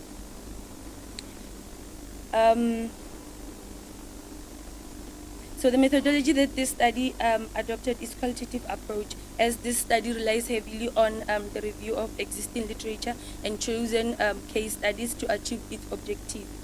The study analyzed secondary data on contextual factors influencing the effectiveness of the P towards sustainable community infrastructure development in rural areas of Mogalakwena local municipality. As a result, the study drew a meaningful conclusion surrounding the issue of the P and its effectiveness towards sustainable infrastructure development. So we have the nature of sustainable community infrastructure development. Globally, it's an inclusive participatory process which is aiming at delivering and maintaining infrastructure services in order to improve economic, social, and environmental well-being of the communities, while on the other hand considering the future generations. This development must be socially viable, it must be socially beneficial, it must be viable economically, and also responsible environmentally. And it must also be supported by the rural communities. In this instance, like globally, it can be like any community, the government, and the private sector. So in Mogalakwena municipality, sustainable community infrastructure development is characterized by rural development needs and the increased demands in infrastructure resulting from mining activities and the increased population. Even though the municipality prioritizes infrastructure in its IDP, critical challenges still remain, such as unequal access to basic services, infrastructure backlogs, poor governance, environmental pressure, and financial constraints. Therefore, sustainable community infrastructure development requires sound governance. It requires integrated planning and effective P to promote long-term well-being of the community through improved service delivery. We also have challenges and opportunities associated with P when delivering sustainable community infrastructure development. So what's happening is that the government lacks resources. Therefore, the P provides access to private capital. It provides efficiency. It improves expertise and technological transfer. It improves maintenance of infrastructure for a long term, and also the sharing of risks. This therefore leads to reliable quality infrastructure services, increased local economic development, and employment opportunities. However, globally, issues such as poor governance, poor transparency, corruption, complex negotiations and contracts, constrained public participation, lack of accountability, and political interference disrupts the P project, leading to delayed and failed projects. So in Moragona municipality, the municipality has partnership with Ivan Plants, Valterra Platinum, Sustainable Power Solutions, and Agriculture and Trade cooperatives, all with the aim of improving infrastructure development through the expertise of the mine and investment. However, challenges such as corruption, accountability, governance, project management, and funding led to the failure of numerous projects. So for the past few years, Moragona municipality has been found guilty of corruption, among other things, hindering P outcomes to achieve sustainable community infrastructure development. In such a way that in about 40 years, there's only been one successful large P infrastructure development in Moragona municipality, which is namely the Durand-Rai pipeline. This is just a partnership between Lepelle Northern Water, the mine, and the municipality, drawing water from Durand-Rai Dam to to Mokopane town. All this cost of the project were the responsibility of the mine, which therefore led to the increased household access to water supply in Moragona municipality, moving from 45% to 95% in since 2010. Larger and minor P projects following the Durand-Rai pipeline failed. Some are incomplete, some are of poor quality, some are white elephants, and some are unable to achieve the desired outcomes due to these factors. Collaborative governance in all this. Its main aim is to match the benefit between competitive, flexible, and binding negotiation, and also to distribute risks between private and public sector on a mutually on a mutually acceptable basis. This is done in order to reduce transitional costs, achieve performance, transfer procurement, transfer foster competition and innovation, and also tackling development challenges. This form of procurement is recognized as a means to efficiently deliver value for money, public services, and infrastructure development. Collaborative governance further enhances technological capabilities, mobilize resources, create jobs, improve public involvement, improves economic development, foster accountability, and also enhance the quality of life. So in Moragona municipality, the role of the P infrastructure development is to empower the community to improve reliability, durability, and quality of infrastructure, resulting in reduced wild elephant and infrastructure development. The collaborative governance therefore leads to improved service delivery and project implementation and a long-term sustainable infrastructure development. We also have challenges and opportunities that are associated with P when delivering infrastructure development. This model has been adopted and implemented for over two decades by over 134 countries with the aim of developing infrastructure, which therefore led to the contribution of moving from 15 to 20% towards investment of global infrastructure and achieving financial and economic stability. However, the outcomes of the P began to shortfall globally due to various factors occurring during the life cycle of the project, mostly failure occurring during the project level. In South Africa, the leading factors include poor communication, corruption, political interference, poor project planning, lack of public participation, and transparency. So in Moragona municipality, the economy relies heavily on platinum mining, which drives infrastructure development and employment. However, inequality and poverty persist in the midst of the gaps in service delivery as communities experience impact, basic services, water shortage, unfulfilled infrastructure project, and etc. The municipality experienced an administrative shutdown in 2014 as a result of the investigation regarding the failure of the P and achieving sustainable development, which was the result of repeated management, irregular tender awards, misuse of funds, and official kickbacks. The municipality's inability to foster transparency, accountability, low corruption, and stability influences the effectiveness of the P. So as a mine-driven economy, a demand of infrastructure development becomes high due to a number of mining activities and an increased population due to migration, and on the other hand, putting pressure on the existing infrastructure. So poor community consultation, involvement, and collaboration between Moragona municipality, the rural areas, and the private sector delays project and also affect the effectiveness of P. So and also the inadequate community participation leads to community resistance and also halting of infrastructure development. So in conclusion, it is evident that literature it is evident from literature that Triple P improves quality management, it eliminates poor governance and project challenges, operational efficiency, and also technical expertise. However, contextual factors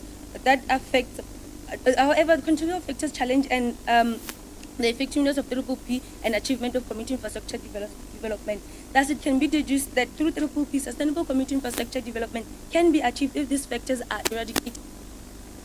According to literature, the leading contextual factors influencing Triple P in Mogalakwena is community support and stakeholder participation, institutional capability, governance, and also mind-driven economy. Therefore, the study concluded that adequate consultation, involvement, and collaboration between the community, Mogalakwena municipality, and the private sector will lead to community members accepting the project, resulting to a long-term community infrastructure sustainability. This will also ensure that implemented projects will better the lives of the community and also reducing poverty. The municipality must also strengthen accountability, transparency, and ethical leadership, while on the other hand, fostering anti-corruption measures, regular audits, and also applying competitive process to procurement. Then also, the municipality must ensure that clear legal frameworks and policies of Triple P are established, protecting the project from political changes and also encouraging long-term political commitments. And the municipality is a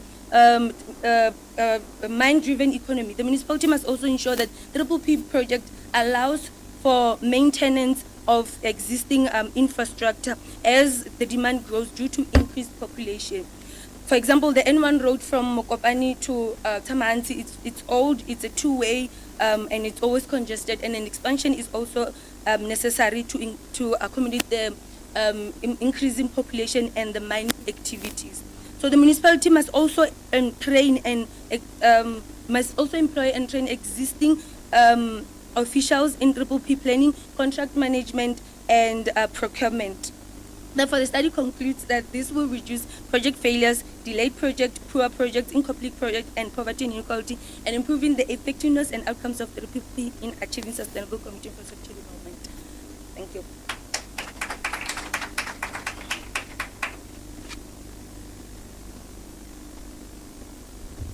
Thank you so much, Mr. Wan. You owe us some 2 minutes because we took our time. Contribution, colleagues. Yes, ma'am, I see there's one. Yes, sir, you are number 2. Okay, in that order, thanks. Okay, thank you for the wonderful presentation about public-private partnerships. However, I have the question on your data. I've seen that you have stipulated that you will be using solely the secondary data. So I want to understand that won't you need the primary data from the stakeholders from the Mogalakwena local municipality? And I thank you.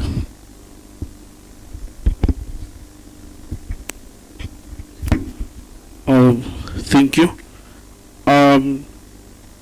DVP, yes, I heard you saying that in Mogalakwena municipality only one project which was successful, the municipality and the mine, in terms of water and also the stuff.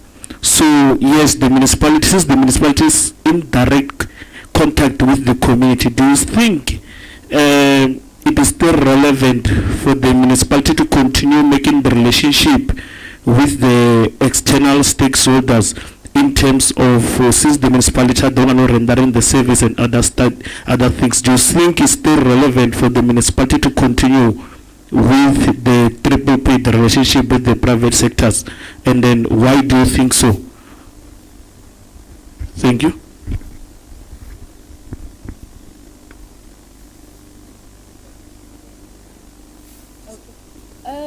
Yes, I still think that I still think it's important for the municipality to continue with this partnership they have with the mines, because most of the damages that are done in the communities are caused by the mines. So the municipality might be rendering services to the people, but the mines end up doing most of the damage. So I think it's important because in most regions, as I've mentioned, that the municipality lacks resources in order to provide these services, such like large projects such as the one that I've mentioned, the Jordan Drive pipeline thingy or supplying water to the community and to the housing estate. So if it wasn't for the partnership to with the mine, it wasn't going to be possible for the municipality because they lack resources supply those large project services.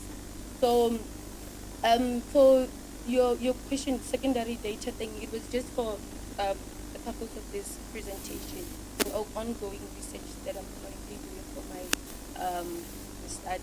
So I will primarily tend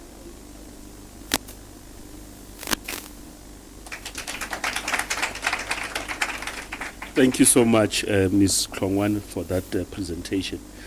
Colleagues, can we kindly transit to Lekalakala K? Last time I checked, the person was not here. Then we are going to swiftly move to Hole TG. Yes, can we embrace Mr. Hole TG?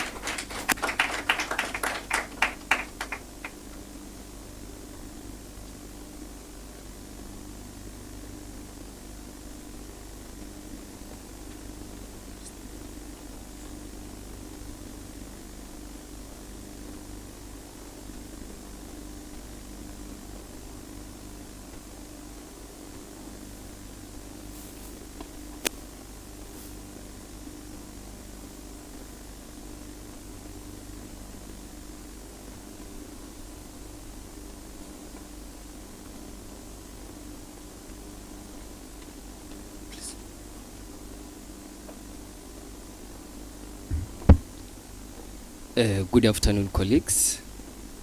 My name is Thabo Khole, currently doing Masters in Public Admin and Management.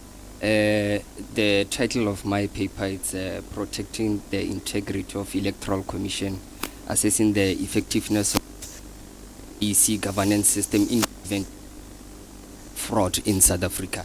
As we all know that the IEC is the one which determines who's going to win the government, talking on the side of the political organizations. So I believe that it's very much vital that the IEC, it should prevent electoral fraud by using all the mechanisms that they have. Suppose if the system of IEC is being compromised, we're going to have a lot of issues in terms of governance, or rather to pronounce or announce results of elections. Going to the introduction, we all know that the aim of the IEC is to promote free and fair, credible elections, which is very much essential for the democracy. And we all know that the IEC is the Chapter 9 institution of South Africa. It's one of the institutions under Chapter 9, whereby it emanates from the Constitution of the Republic of South Africa. Okay, sorry for that. So, protecting the integrity of the IEC requires an effective governance system that prevents electoral fraud, promote public awareness, and ensure compliance with the legal framework governing elections. The system is supported by strong legal frameworks, internal controls, accountability measures, transparency mechanism, and risk management practices, all of which help maintain the public trust in the electoral process. Remember, the IEC is the one which should have the public must have trust into the IEC, because if the IEC is not free and fair to everyone, if it's not transparent, if it's not accountable, people won't be motivated to go to their nearest voting stations during the election period. So moving to the second one, whereby we're going to evaluate the governance system in protecting electoral fraud. The IEC prevents electoral fraud through strong laws, independent oversight, voter verification, ballot security measures, and cyber cybersecurity system. Transparency is promoted by allowing political parties, observers, and citizens to monitor elections. By doing so, they just want to promote one of their values is transparency. So by allowing the public and also the party agents, observers in the media to observe all the process is simply because they want to promote what they are preaching of free, fair and credible elections. As we're moving forward, although we have challenges such as limited funding, technical issues, declining voter confidence and disinformation campaign remain, the South Africa's electoral governance system has generally ensured credible elections since 1994. Continued investment in technology, cybersecurity, and public trust is essential to maintain the integrity of the elections. Going to the legislative frameworks that are against electoral fraud or which are in favor of IEC. The first one is the Constitution of the Republic of South Africa, which guarantees free and fair elections, and it has mandated the IEC to make sure that that's the one which is facilitating all the elections from the national down to the local level. The second one, we also have the Electoral Act of 1996, which is established. This act mainly describes the authority that the IEC authority to manage elections and ensure compliance with electoral laws. The other one, we have Electoral Act of 1998, which defines the offences such as voter impersonation, multiple voting, bribery. In brief, this one, if there are people tampering with the elections, the Electoral Act of 1998 is the one which is going to outline the offences, or rather the fines which the person will be faced. Then we also have the Municipal Electoral Act of 2003. This one is the one which governs the local government elections, which we are heading to this year. Then coming to the theoretical framework, the IEC protects election integrity through voter verification, indelible link, ballot security measures, cybersecurity systems, transparency monitoring by party agents and observers, supported by the Constitution, the Electoral Commission Act and the Electoral Act. The IEC has a legal authority to prevent and address electoral fraud.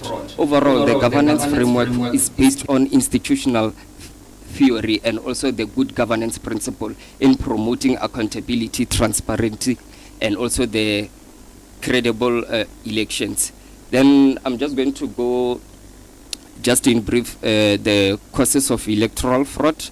As we all know, majority of the people, according to my findings, they're saying political interference is they are the main ones who are causing the electoral fraud, because remember, for them to get power or to be in power, they should be voted for. For example, there was a case in Polokwane whereby people were moved from their VD going to the other one, not aware, because the political party wanted to increase the voters' roll participation in their ward, which it was assessed by the local office of the IEC, and those people were charged. As we're speaking, I'm not yet sure because they haven't ruled, but it's in the it's in the court.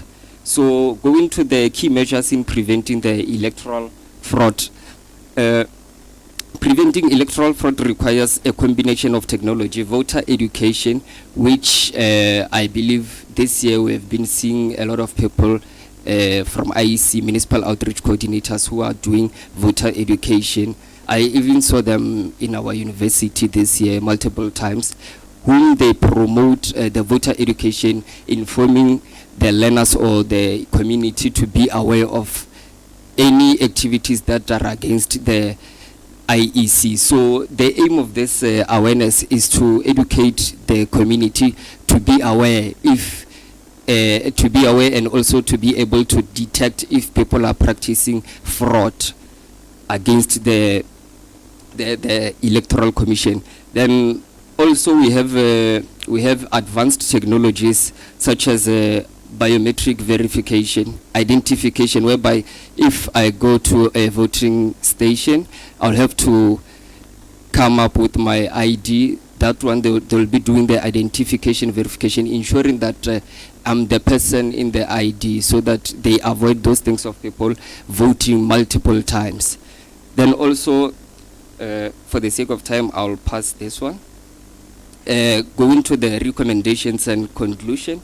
To strengthen the electoral governance against fraud, South Africa should improve the independence and capacity of the electoral bodies, maintain accurate voter register, adopt secure technologies, and increase transparency through electoral monitoring and public access to information. Civic education, effective fraud reporting system, and collaboration among electoral authorities, political parties, civil society, the media, and security agencies. Security agencies are also essential. Overall, South Africa has established a strong legal and governance framework to protect electoral integrity. However, ongoing challenges such as political competition, misinformation, technological risk, and resource constraints require continuous improvements in transparency and also cybersecurity, voter education, institutional capacity and accountability to ensure free and fair and credible elections. One of the last things, the IEC has also introduced cybersecurity courses whereby all the employees, they go each and every month, they have to undergo such courses, which they help them to equip them so that they may be able to detect and manage the risk management of electoral fraud. And I thank you. Thank you so much. Colleagues, do we have contribution from the floor?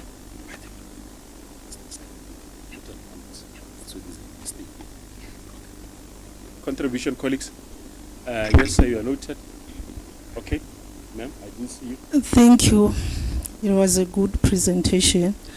So I would like to recommend that if maybe you started by telling us what was happening before the IEC was introduced, how the elections were run in South Africa and how they were run.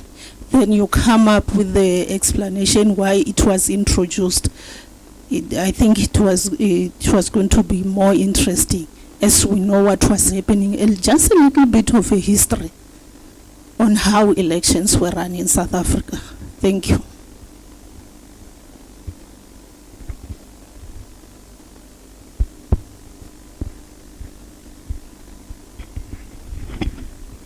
I will need to ask question based on the electoral committee. If you can check now, the country have moved or is moving to a fourth industrial revolution. Things are being done digitally. So do you think, if we can check currently at the university level and some other institution, they do use an online platform for voting? In your study or as a researcher, do you think it's the best for the country to also use to also apply the online voting in order to avoid some of the challenges which we are currently having in our country due to corruption under the elections? Thank you. Thanks very much for the wonderful recommendation and also a powerful question. Yeah, I'll start with you, ma'am. Yeah, thanks very much for the recommendation. As this study is an ongoing, I'll revisit it and make sure I speak or talk about the current affairs.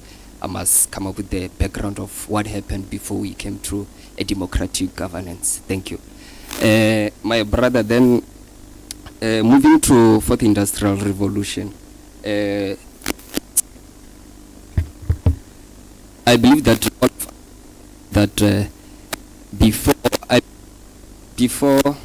after COVID-19, that's when a lot of things were introduced, whereby we register ourselves using our smartphones on the IEC portal. So currently, there's a they are introducing the mechanism which you just participation, because they've realized that youth do not participate into electoral matters. Reason being, you might longer queues in the voting stations. So some of the people or some of the researchers, they've made a proposal that how about they shift from a traditional to the current affairs in relation to fourth industrial revolution, so that citizens may be able to vote digitally. As from where I'm standing now, I don't want to lie to the House or rather promise the House something which is beyond my control, but what I know is it's still in the pipeline. They are discussing it. Thank you.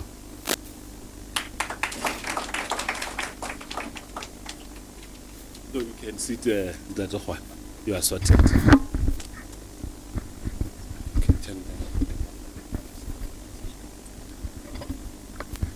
Thank you, Mr.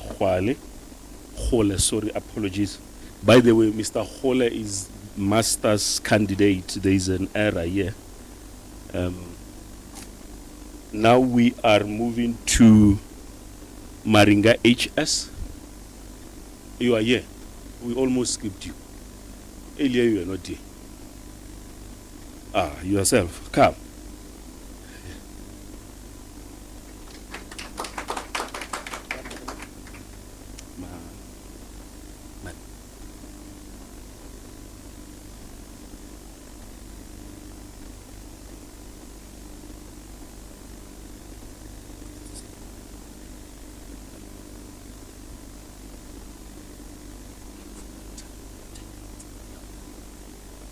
Thank you, Session Chair.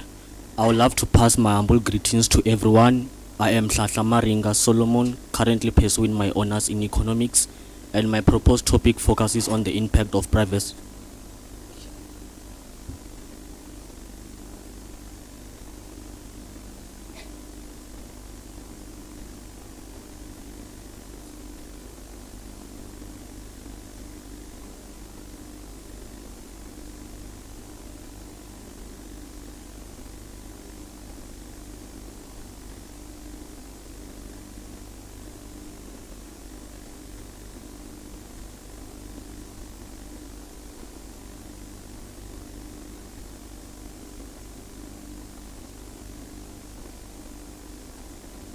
Thank you once again. As I said, I'm Maringa Hlahla Solomon, currently pursuing my honors in economics, and my proposed topic focuses on the impact of private sector lending, interest rates, and domestic investment on economic growth in South Africa, being motivated by the desire to try to understand how the capacity of the domestic financial institutions can be strengthened to encourage and expand access to banking, insurance, and financial services for everyone. So yeah, since the implementation of inflation targeting in 2000, the financial sector has extended access to credit, yet lending remains focused on the large corporations, so which raises the concerns about the inclusivity and the developmental impact. So the National Development Plan 2030 and the financial sector chapter emphasize the need for a broad-based financing, particularly for the small, medium-sized enterprises as a driver of job creation and long-term growth.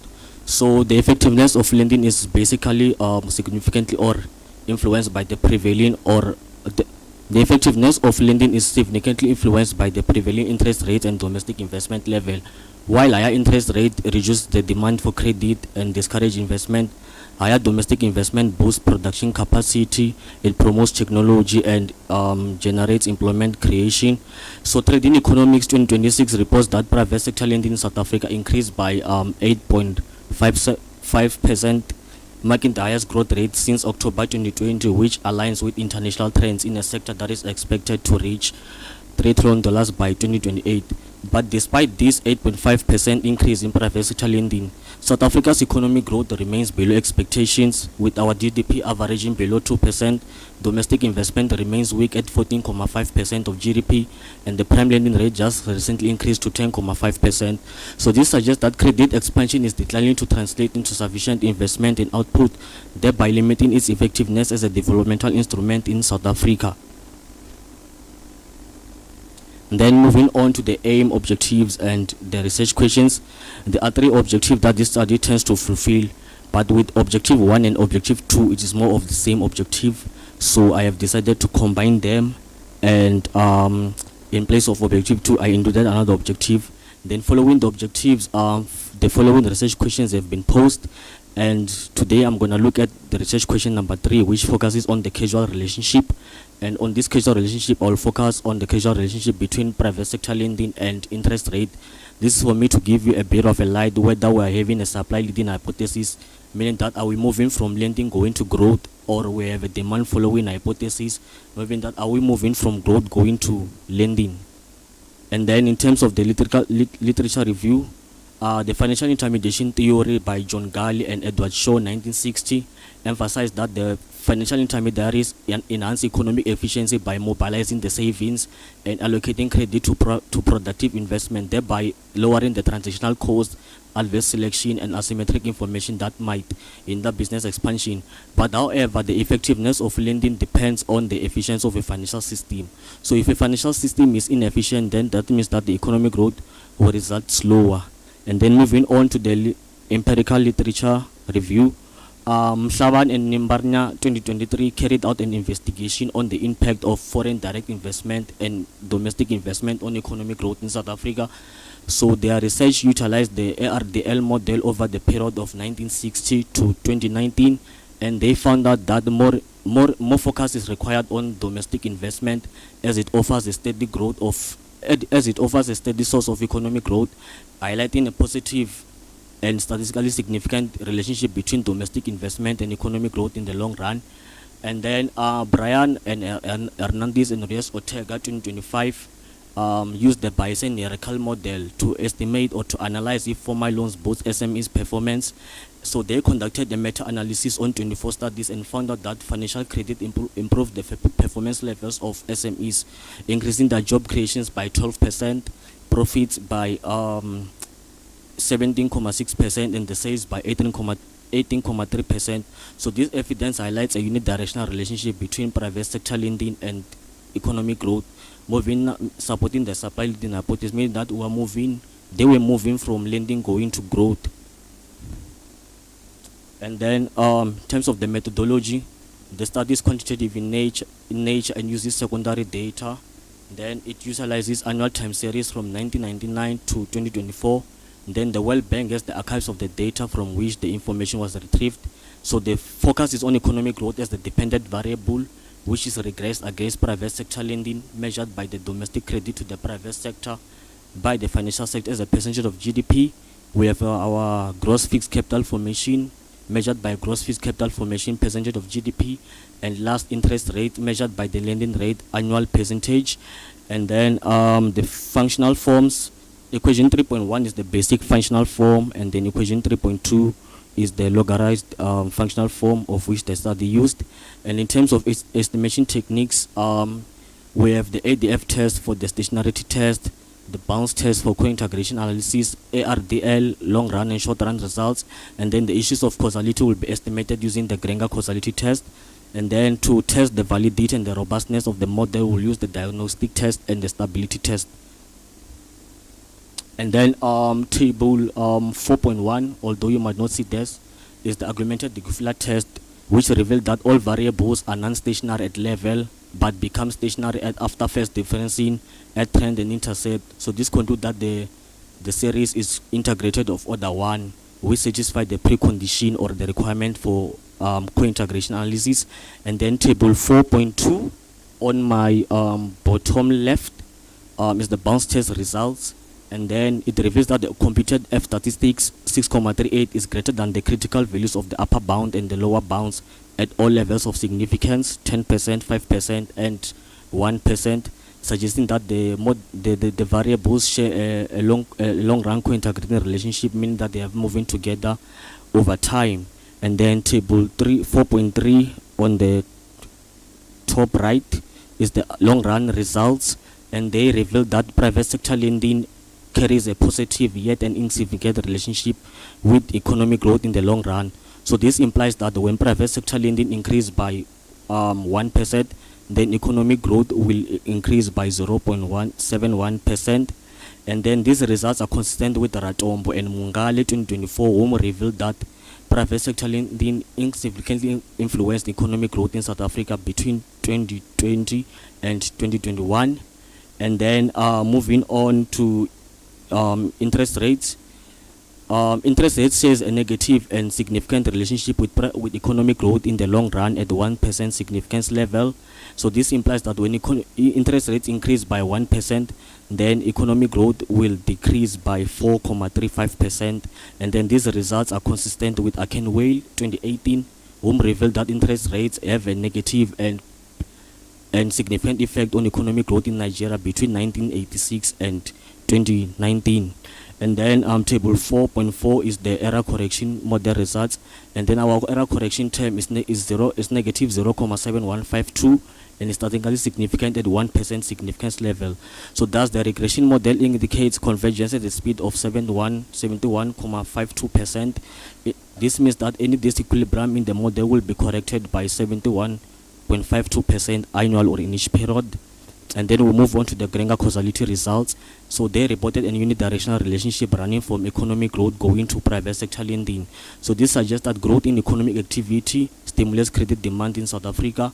Another unidirectional relationship was reported running from interest rate going to gross fixed capital formation, suggesting that the changes in the interest rate influence investment decisions. So when interest rates are higher, it means that investment is being discouraged because the cost of financing becomes expensive for the investors. And then we have a bidirectional relationship between GDP and gross fixed capital formation, which indicates that domestic investment improves investment spending and promotes economic growth, while economic growth improves investors' confidence, the profit margins, and the demand for investment spending, thus expanding investment. And then table 4.6 is the diagnostic test results. And then the diagnostic analysis of the data reveals that the residuals are normally distributed with no serial correlation, heterogeneity and misspecification. And then just to conclude, the study recommends that the monetary authorities should maintain an environment that is interest rate and investment friendly to help identify the priority sectors where local investment should be prioritized. So I think this could be a question from you as an audience to me to say, what are some of these sectors where local investment should be prioritized and why must they be prioritized? That sums the end of my presentation. Thank you.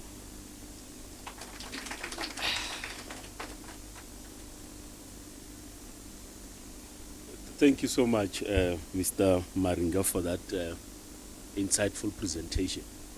In fact, he went to an extent of even asking himself a question. So you were asking them to answer? No. Oh, okay. Oh, in case. No, let us see. Colleagues, do you have contribution from the floor? Well, maybe just answer that question which we have asked. Yeah. So I think we should prioritize sectors like manufacturing. The reason why we should prioritize manufacturing is because in manufacturing, there is production, there is employment creation, and we're able to engage in international trading, meaning that we can export the goods that we'll be producing. We can look at sectors like agriculture. In agriculture, food production is guaranteed. There is employment creation. We are prioritizing also rural activity.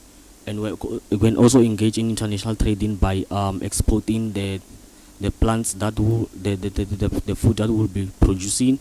We can also look at sectors like SMEs, and then we'll be promoting the entrepreneurship as a factor of production, also creating employment.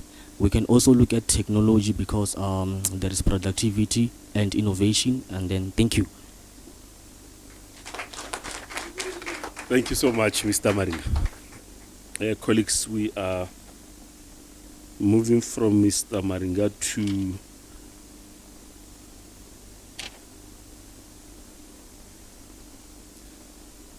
is Mushwana present? Okay, the person is still absent. Can we then move to Sebo Pata? Sorry for that. Are you here? Okay. Yes, ma'am. Please come. Can we?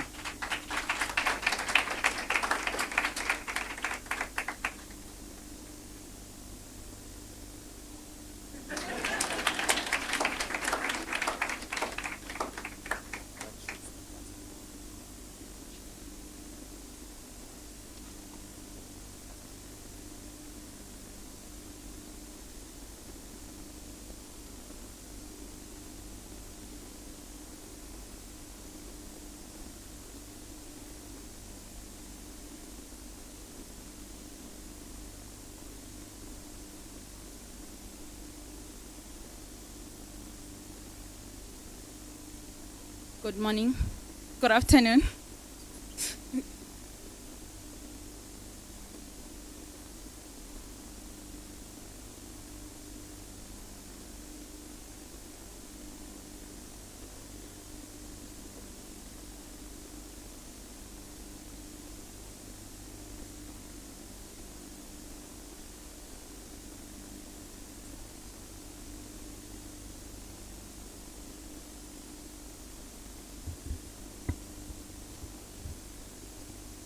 Good afternoon, ladies and gentlemen. My name is Lerato Ngwakwana Sibopetsa.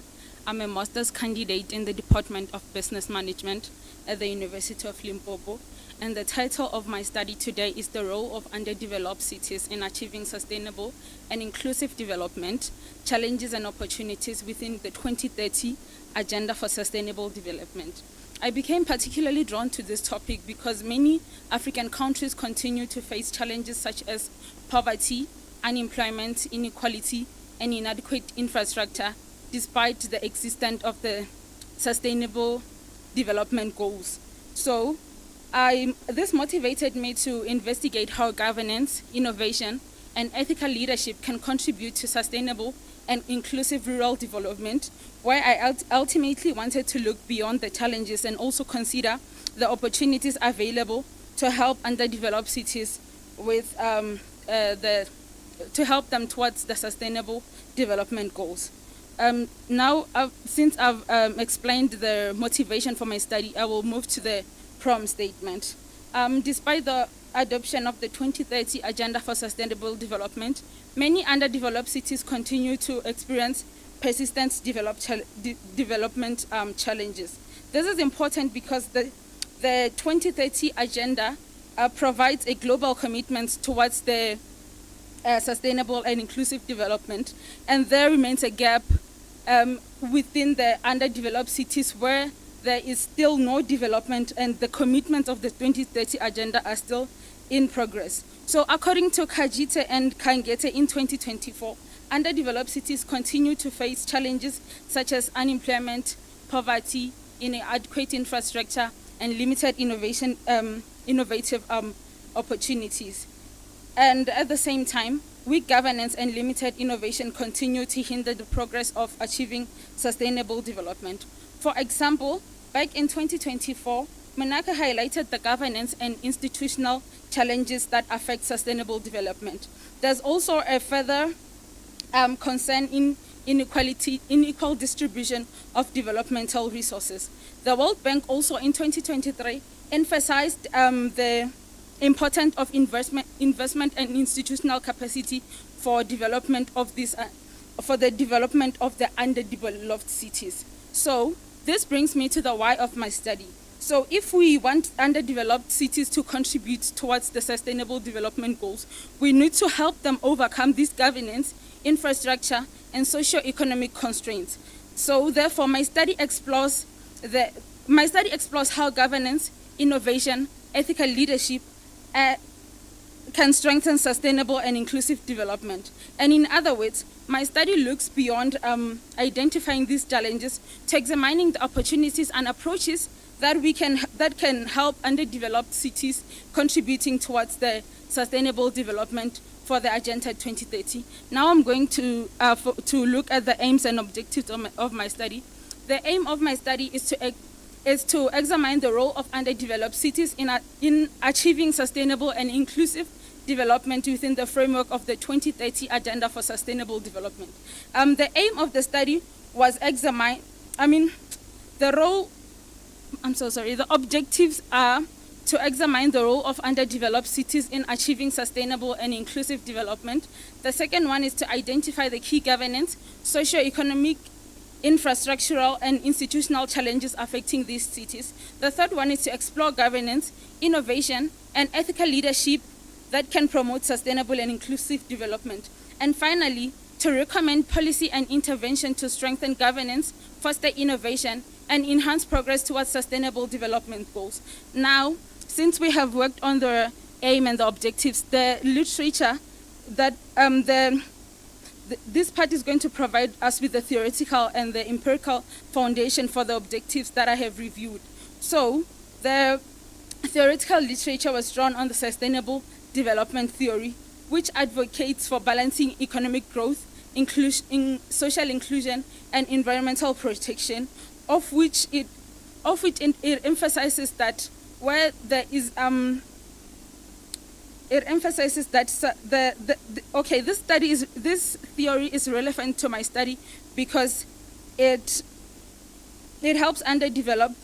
It shows us that where there is no sustainable development, underdeveloped. Oh my gosh, let me just pass. The other study, the other theory, I'm so sorry. The other theory is the good governance theory, where it talks about the emphasis of accountability, transparency, equity, and the rule of law as essential for sustainable and urban development. We're going to move to the empirical literature, where I found that weak governments limit effective service delivery and sustainable development. Inadequate infrastructure and poverty and unemployment remain a major barrier towards achieving the sustainable development goals. Innovation enhances urban planning, service delivery, and resilience. And lastly, ethical leadership promotes transparency, accountability, and equitable service allocation. This study took the qualitative desktop research design, where the data that I have reviewed was peer-reviewed journal, books, government reports, policy documents, and publication from reputable international journals. And the data analysis that I have used was the thematic and data analysis, where I identified themes that relate to governance, innovation, ethical leadership, and sustainable urban development. The key findings of my study is that weak governance remains the greatest barrier to sustainable urban development. Infrastructure deficit and socio-economic challenges such as poverty, unemployment, and continue to limit growth. Innovation such as digital governance and smart technology can improve service delivery and rural resilience. Ethical leadership promotes accountability, transparency, and responsible decision-making. And finally, the partnership and community participation create opportunities to accelerate progress towards achieving sustainable development goals. And in conclusion, the study finds that underdeveloped cities have impact in achieving sustainable and inclusive development, but their contribution is constrained by the challenges such as weak governance, inadequate infrastructure, socio-economic inequalities, and limited institutional capacity. Based on the findings, the study recommends strengthening local governance, institutional capacity, promoting innovation and sustainable infrastructure, and also collaboration among key stakeholders. The overall study highlighted the need for an integrated approach between the governance, innovation, and ethical leadership to work together to promote sustainable and inclusive development in the underdeveloped cities. In closing, I would like to emphasize that the study shifted from viewing these cities only through their challenges to recognizing their potential to contribute towards sustainable development. And ultimately, underdeveloped cities should not only be viewed as beneficiaries to development, but also as key contributors to achieving sustainable goals with the help of governance, innovation, as well as ethical leadership. I thank you.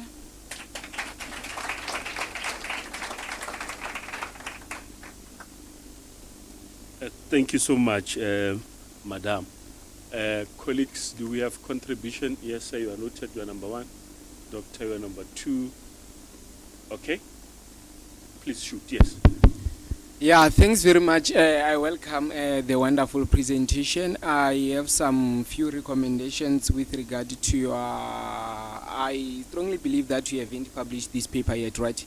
So it's with regard to your recommendations to say, as you present them on the main paper, please also ensure that you identify the specific stakeholders that should implement such recommendations. Another recommendation is it has to do with your theories, because I've noticed that you mentioned sustainable development as one of your theories, but there is still a debate on that one to say that it's more of a paradigm. So it's something that you should also check, and also as you present them on your main paper, it's best that you identify which theory you are specifically adopting. When was it introduced, by who? Then a question now, it comes to your problem statement. The way you presented it, I failed to get the main problem that your study seeks to address. I'm not sure if maybe you can clearly state the main problem that your study sought to address. Thank you. Thank you. First, let me congratulate you for navigating unfamiliar territories, seeing that you're a business management student and the context you are exploring, it's highly commendable. All right, it's not your discipline, but you have done justice. Okay, I just wanted to contribute towards your topic.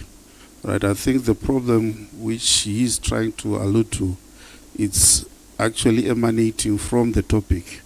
Like, the topic is not necessarily addressing what your content and what your research is about, right? Because you're saying the role of underdeveloped cities towards sustainable development and inclusive development.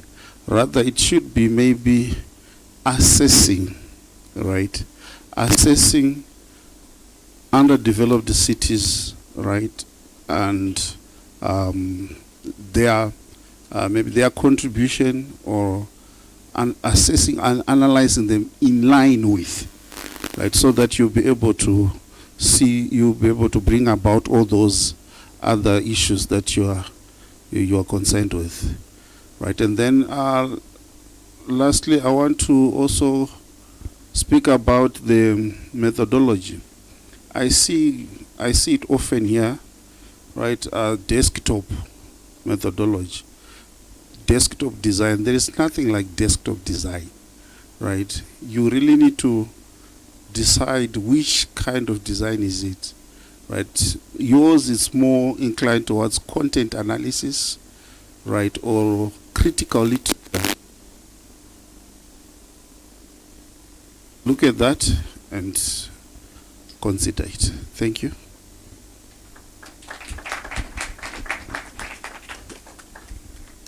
Well, thank you very much for the contributions. With regard to the stakeholders, I have mentioned them in my original paper, just that I had to shorten it for the sake of time and the number of papers that was required for me.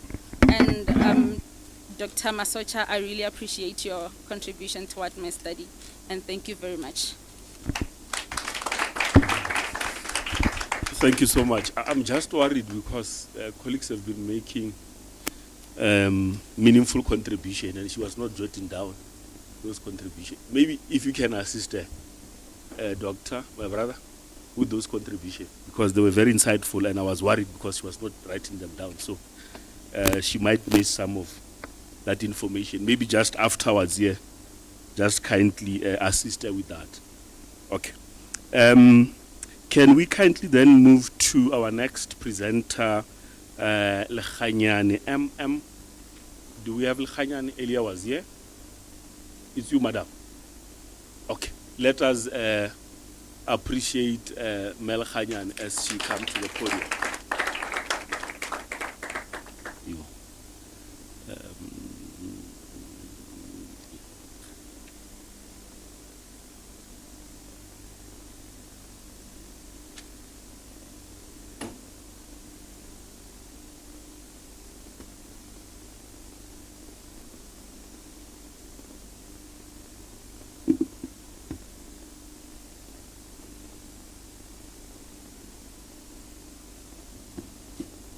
Thank you, Chair. Good afternoon. My name is Lechanyane Mawucha Miriam. I'll be presenting my topic, the impact of interest rate, money supply, and trade openness on the foreign exchange rate in selected emerging economies, under the supervision of Mr. Tliane and Mr. Matlasedi. On the introduction and background, this study investigates the impact of interest rate, money supply, and trade openness on the foreign exchange rate in selected emerging economies. Exchange rate are the key macroeconomic indicators influencing trade competitiveness, capital flows, inflation, and economic stability. Theoretically, interest rates affect capital flows, money supply influences inflation and currency value, and trade openness increases exposure to global markets. Empirical evidence remain fixed and inconsistent, with studies highlighting both monetary policy effects and global financial shocks. However, most studies are single country, limiting a holistic understanding of exchange rate dynamics. Or is extracted. What am I saying? Coming from Ramaruga, this is crow, and this is a revenue. But unfortunately, for my grandmother and my aunt, who wait outside for the middlemen to come and collect their wheelbarrow, this collection, one wheelbarrow, costs only 100 rands. And on a bad day, this rock costs 70 rands. The middleman comes, collects it every Thursday at the community. What are we saying as South Africa? Artisanal miners are not recognized in South Africa. And lack of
institutional framework to support the formalization, sustainable management of artisanal mining sector.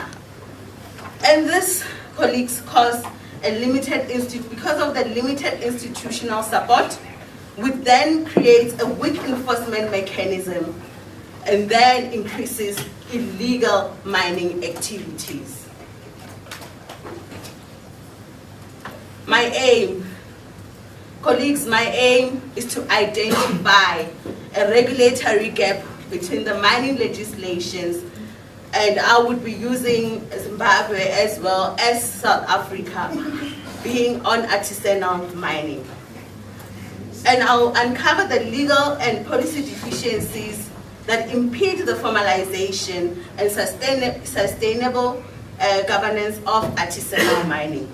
The main goal, colleagues, is to contribute to the development of inclusive, accessible, and enforceable legal frameworks that better support artisanal miners and promote responsible mining practices in both countries so that we may alleviate this increased illegal mining that is happening in our country. My objectives: to evaluate the effectiveness of the mining regulatory aspect within the mining legislation. I'll be comparing the mining legislations of South Africa and Zimbabwe with focus on identifying the regulatory gaps that affect artisanal miners in South Africa.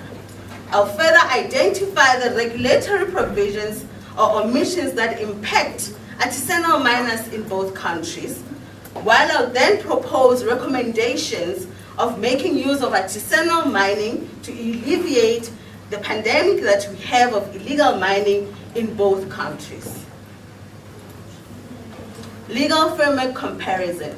Colleagues, the reason why we are here and why we have lack of formalization is because of our legal framework in South Africa, specifically the MPRDA. So I will be taking on the constitutional focus wherein the environmental rights and administrative justice. The main mining legislation that I'll be focusing on is the MPRDA. Unfortunately, colleagues, as we stand right now, there is no dedicated legislation that specifically deals with artisanal miners in South Africa. Policy reform, it's a good thing now that there is a policy that is there that was established in 2022. It's an artisanal and small-scale policy. However, colleagues, this has to be separated into two aspects. There is the small scale and there is artisanal miners. But our legislation is still failing to separate artisanal miners from small scale miners. And that is why I'm here today. The historical recognition recognized in the white paper. It is interesting, colleagues, that in 1994, in the white paper, artisanal mining was one of the objectives that were upheld to say that it has to be part of the MPRDA. Surprisingly, colleagues, in 2004, when the MPRDA was then enacted, the artisanal miners were surprisingly excluded from the MPRDA. So it is an issue that it is surprising to me to say what could have happened. Is it politics? What could have happened because it was recognized in 1994, but when the enaction of the MPRDA came about, then for some reason it was omitted. So that is a question that I still need to figure out even today. The current challenge is that there is no compliance barriers in South Africa. Colleagues, we are very much good in drafting, but our lack of implementation in South Africa is a challenge even today. When I'm going to look into Zimbabwe, I'll look into the Equitable Access and Resource Development, the MMA, which is the Mines and Minerals Act of Zimbabwe. There is no dedicated legislation as we speak today that specifically deals with artisanal mining. Further, colleagues, that there is no dedicated reform framework. It is a good thing that when we look into Zimbabwe, there was a stronger historical recognition of artisanal mining. However, even today, there is an issue of fragmented regulation. For us to identify what issues that we need to deal with, we have to look into three legal concepts, which are governance, compliance, and regulatory efficacy. When we look into governance, we'll be looking into the institution and decisions and how they regulate mining activities in South Africa and Zimbabwe. And then compliance, we will look into the individuals and institutions that realistically comply to those legal requirements. Further that, the regulatory efficacy will look into what is it that we have achieved so far in terms of enforcement of our laws. The best practices so far, I would be looking into our African countries such as Ghana, Zambia, and Kenya. Colleagues, as we speak, those countries have introduced community mining schemes and district mining communities that deal with artisanal mining. When we look into Zambia, colleagues, there is already a defined artisanal mining which has been defined in between small-scale mining. They now are able to differentiate the two. And if we look into Kenya, the multi-stakeholder communities, there is a license already for artisanal miners in Kenya. We need to look and check in our country, what is it that we can take from other countries and utilize them in order to assist our own people who are making use of artisanal mining as a way of living. Thank you so much.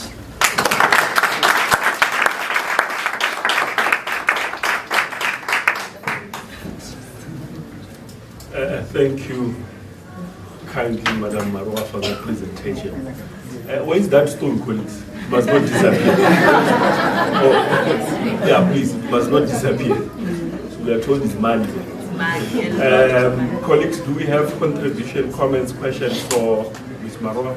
Yes, Doctor. Yes, sir. Okay, it's only two. Yes, from the doctor and gentleman. Then, yes. Yes, please, why? Okay, thank you once again, Director, and thank you, Ms. Maroka, for your paper, right? You really touched on a very important subject, right? And I want to commend that and I encourage you to make that paper available, right? I was in Zim some 2-3 weeks ago, and one of the areas I visited, I spent much of my time visiting, was to do with mining, right? I visited many formal mines. And then when I came here, just some few days ago, I was asking myself, what is South Africa doing about this? Was one of the things that have raised the economy of Zimbabwe right now, that is keeping the economy of Zimbabwe sailing, it's artisanal miners, right? So I was actually thinking of how can we research something like that? So yeah, I want to encourage you. Go ahead with that paper. That's what I wanted to say.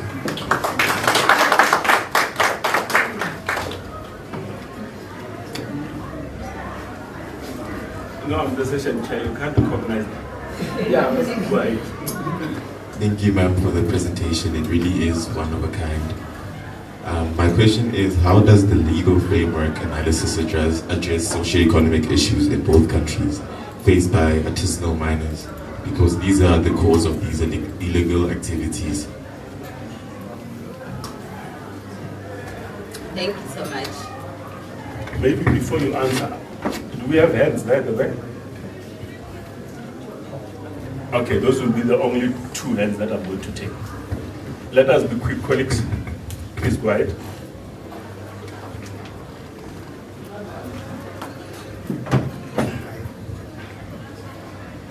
This is not a question. I just need to be schooled to know a little bit more.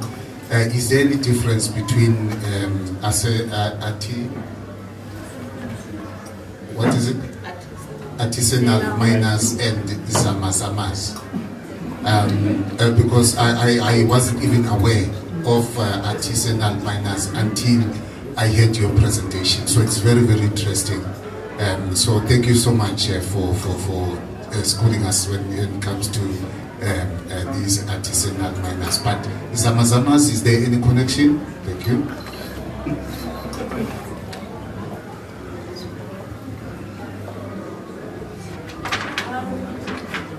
Thank you for that wonderful presentation. I know you said that you don't know why it was excluded from the MPRDA, but I would like to know what theories do you have on why artisanal mining was excluded from the MPRDA? Thank you, Ms. Marwa. Can you reflect? Thank you. The legal frameworks. When we look into the legal frameworks, we use the legal frameworks that govern the mining sector in South Africa and Zimbabwe. But if maybe you're asking in terms of South Africa, the legal framework that we use is the MPRDA of 2002.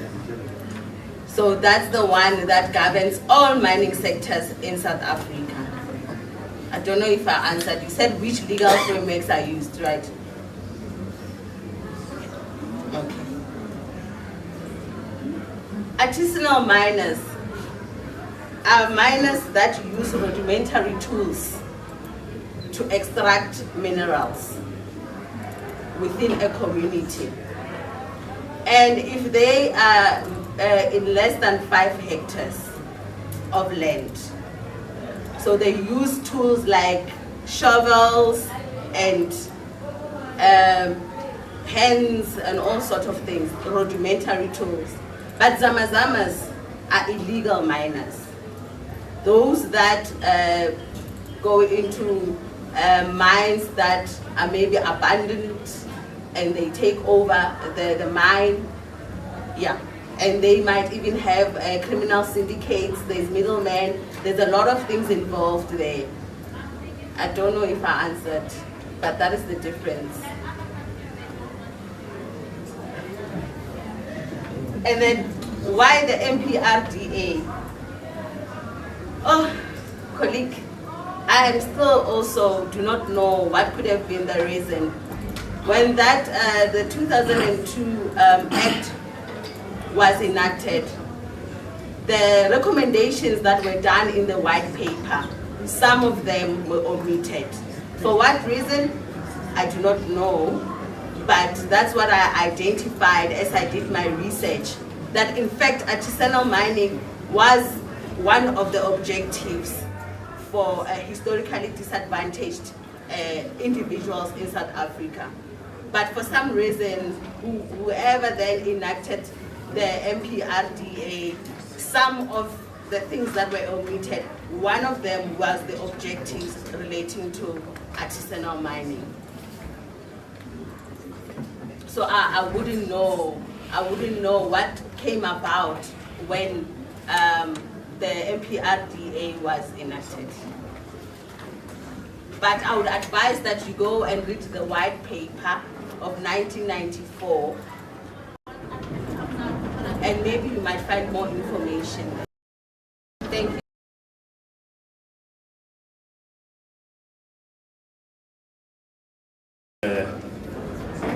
If you take my pen, I'm going to take a rock. So I'm happy to exchange. Where's that rock, colleagues?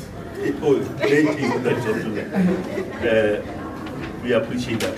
Colleagues, last time I checked,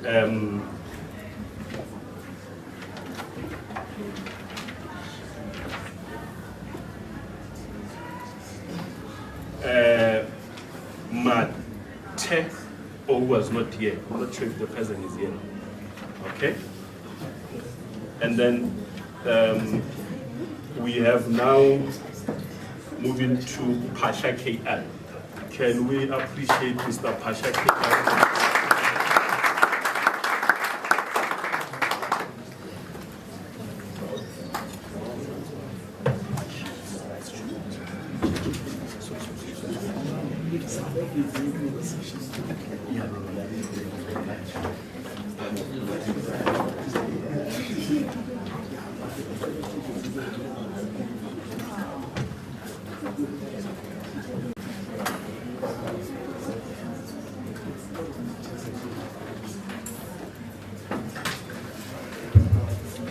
Thank you, Program Director. Dumelang, colleagues.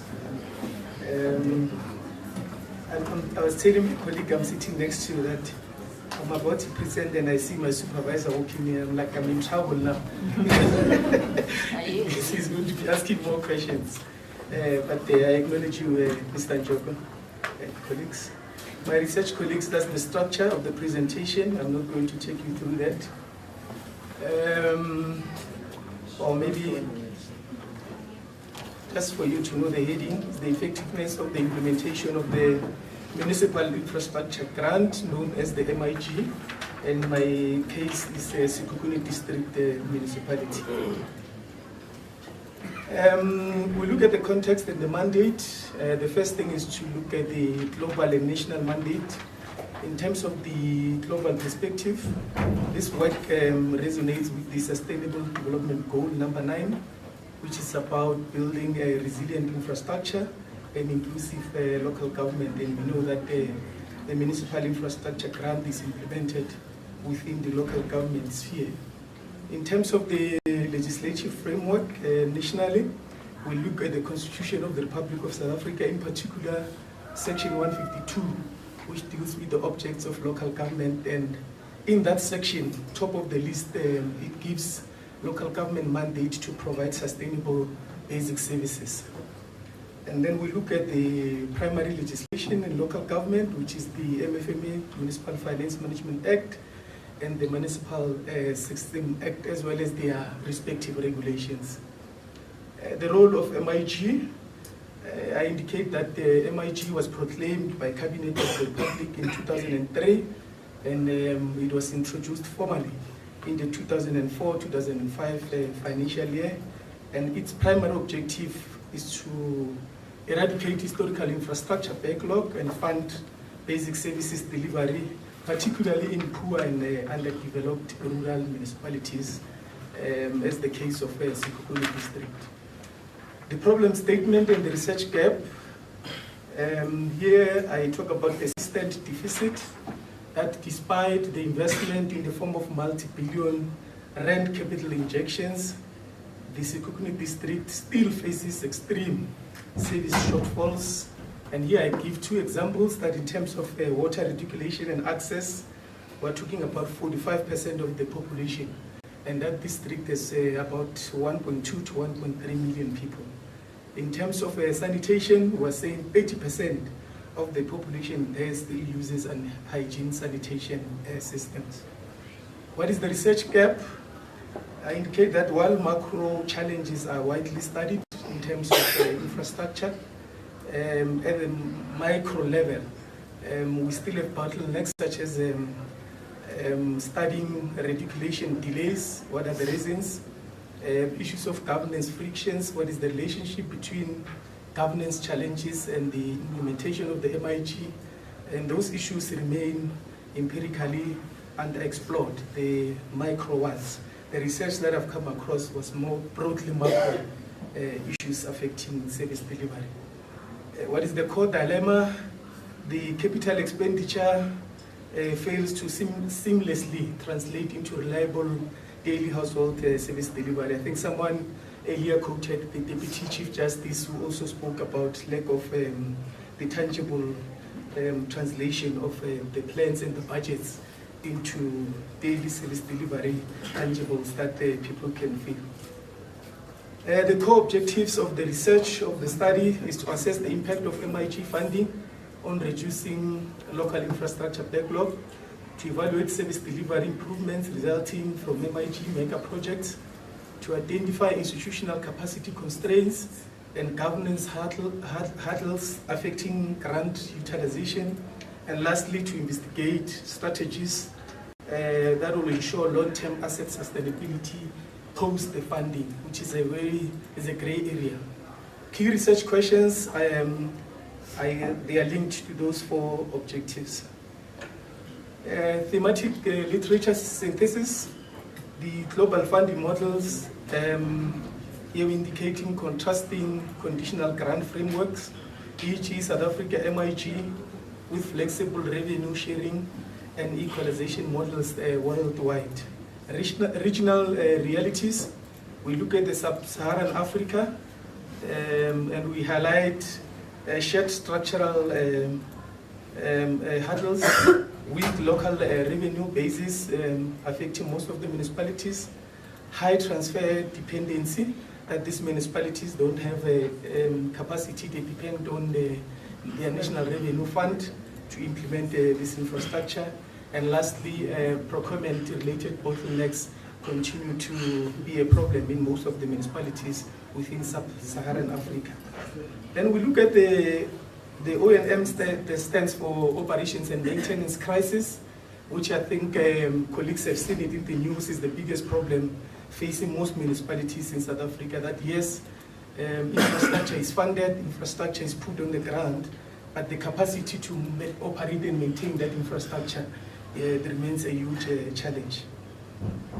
Theoretical framework. This research is grounded on a theory of fiscal decentralization. I always struggle to pronounce this word.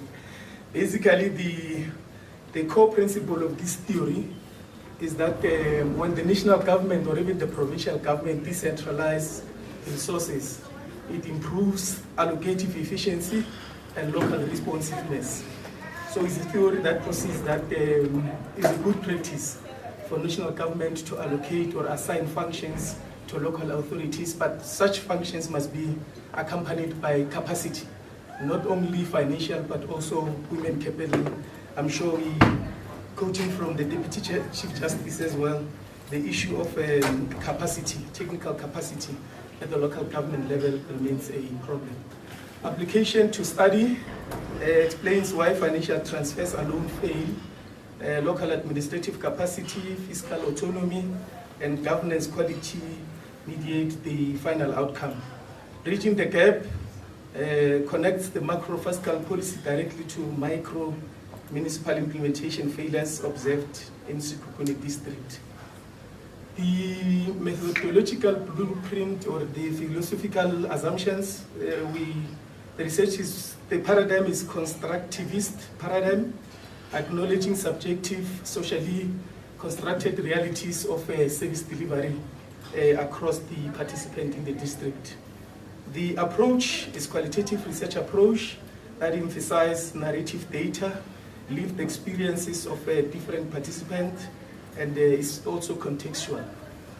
The design, the study uses exploratory single case study design, focusing intensely on the district municipality of Sekhukhune. Data analysis, we used the systematic 5-phase thematic analysis, combining inductive and deductive coding. The population sampling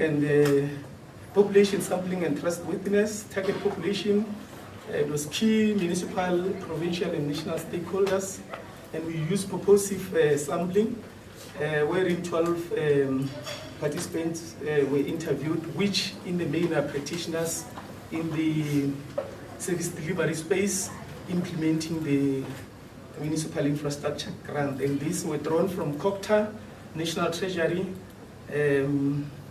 as well as operation and maintenance officers at the district municipality level.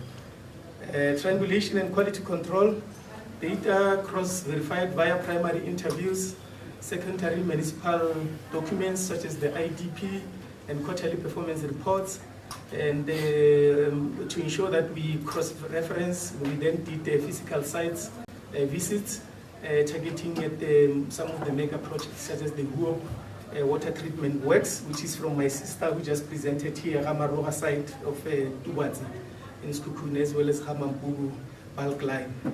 Trustworthiness, RICA ensured through that's Cuba and Lincoln's criteria, credibility, transferability, dependability, and confirmability. Bulk infrastructure successes, I see me standing up, it means I'm not doing well with time. So maybe I should go to the recommendations. Institutional capacity gaps, issues of skills deficit. PMU stand for Project Management Unit, which is on decline. We also say the municipality largely rely on consultants, which defeats the purpose of building internal capacity. Governance and political friction. We can't deny the political interference at the level of project implementation. It remains a huge problem. Intergovernmental silos, where the three spheres of government are not working together. And then the superficial oversight, where we've got people doing oversight, but it's not actual oversight, or it's not giving the intended results. The O&M deficit, build and decay grant structures, restrict funding, rapid deterioration, newly installed infrastructure, faces accelerated water tiering, structural breakdown post-handover. And there are issues of revenue failures which are linked to the whole question of sustainability. Study conclusions, we say that MIG is partially effective. There has been success stories in terms of delivering the bulk physical assets, but it fails to guarantee reliable household level service delivery. There are instances where infrastructure is being put at the bulk, but there's no household connection, and that infrastructure over time, it gets damaged and all of that, and then there's a loss of investment on the side of government. Institutional fragility, issues of financial transfers, accountability flow, and then the theoretical and practical implications reinforces theories of fiscal federalism and highlights the limits of output-driven accountability frameworks. Policy shift demands a transition from pure capital expenditure tracking to outcome-based municipal performance monitoring. Operational necessity, feasible policy recommendations. Number one is that we strengthen the project management unit's capacity, and we introduce what we call the shared service model using the district development model, where we can share engineers with underdeveloped district. We also have an agency of government called MISA, which largely remains untapped and underutilized. Municipal infrastructure support agent, which has got many engineers than most of the municipalities. Mandate synchronized bulk and reticulation planning is very important. And then the third one is quite critical, to ring-fence the budget for operational and maintenance. Like I said, most municipalities do benefit from MIG, including Skukune. They pull the bulk infrastructure, but the issue of ensuring that the sustainable operation and maintenance remains a challenge.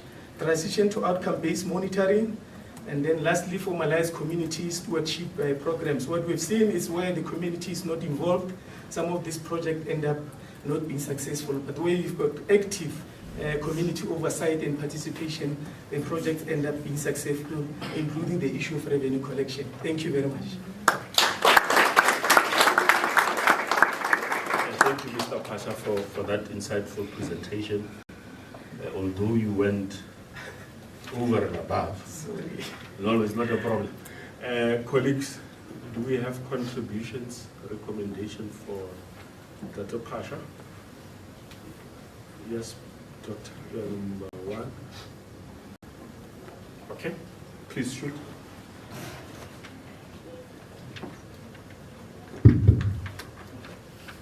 Thank you, Mr. Pasha, for your presentation. I was listening particularly when you outlined your participants, that those that you're going to interview, right? And I was wondering why the important stakeholders are not being part of those respondents, who are the communities. And you just got to emphasize my point when with your last conclusion that you just gave, which said that when the community is not included, when they are excluded, right, these implementations do not see fruition. So may you maybe assist us with that disconnect. I think you can reflect on that. Yeah. Okay, thank you, Prof. It was just that I was moving fast. Indeed, community voice was incorporated. When we were doing the actual site visit, we actually interviewed the community representatives, as well as CLOs also were representing communities, including councillors. Thank you.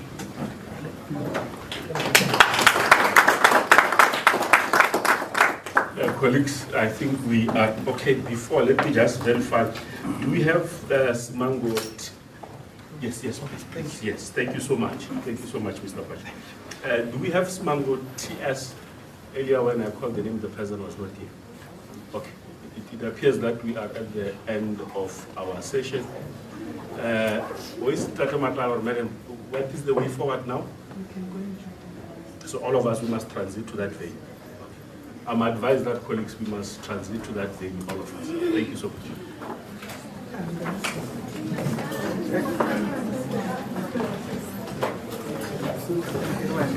Yeah? Okay, but wait, colleagues, wait. What is happening? Maybe just advise what is happening. Yeah, I think that side, they are way behind. I think there's a need maybe to take some who are still behind on that side to come and present this side. I do not know those dynamics in terms of the program. Check with stat. Check with Yeah, stat. that's what I'm saying. Maybe before we move, allow them just to check what is happening so that we get Yeah, them because proper direction. colleagues, there's a challenge. That side, they were unable to move like you did. So there's still a number of candidates who have not yet presented. Yeah. So, but it makes no difference even if you remain here and they come and yeah. No, you are coming back. Yeah. Please. Yeah.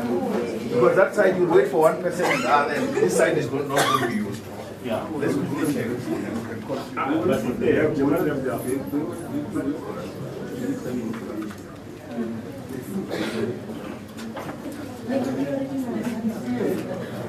Wait for them. It's time for us to rest now.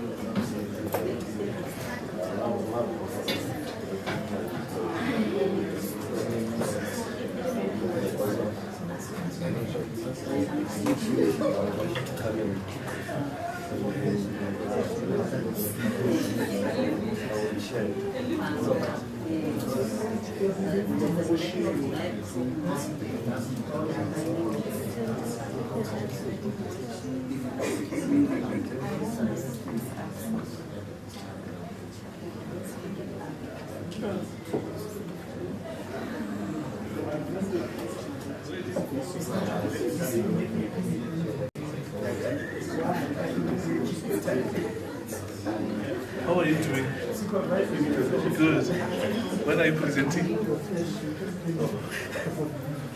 Colleagues, the advice is that we must transit to the other view, all of us. That's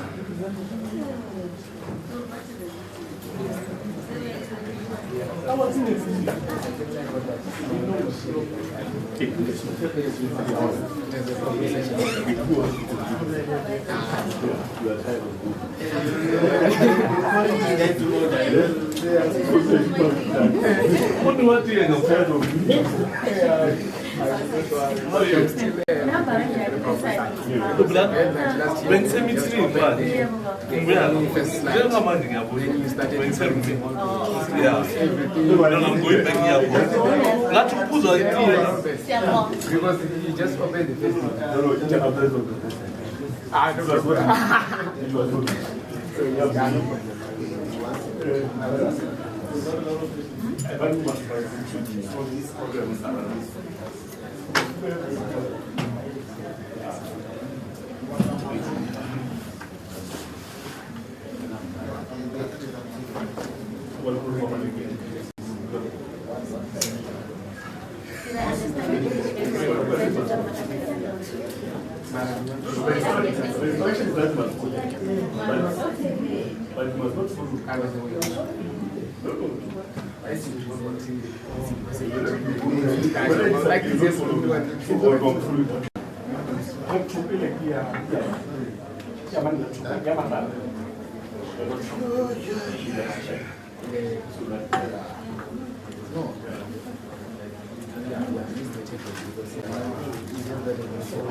Why you see some of us didn't get that?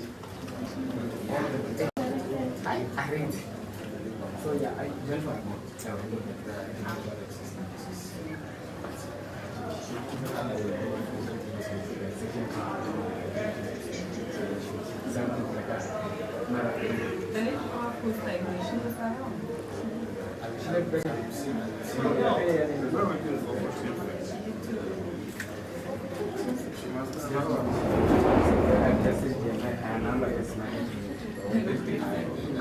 So, but you know how to spend it? Oh, okay, where's my bag? Is that your first one? 9 or 10? Here.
It's fine, it's not going to be better. It's not going to follow good right now. It's not going to change.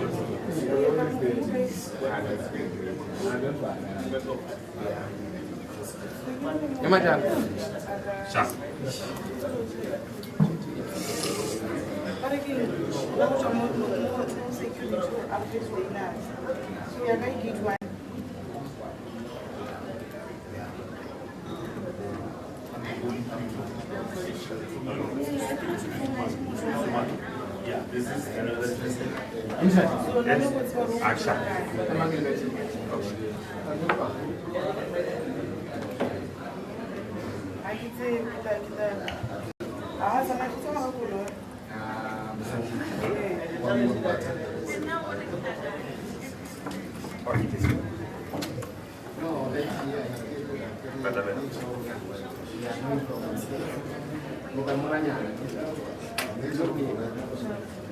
Sometimes it doesn't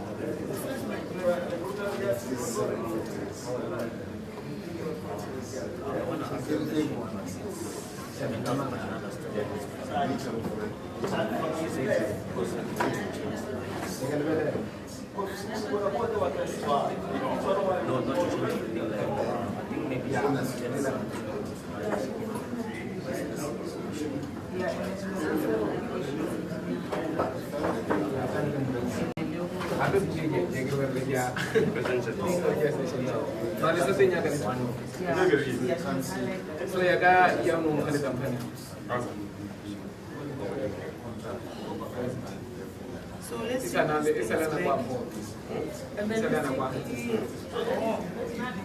Give full picture.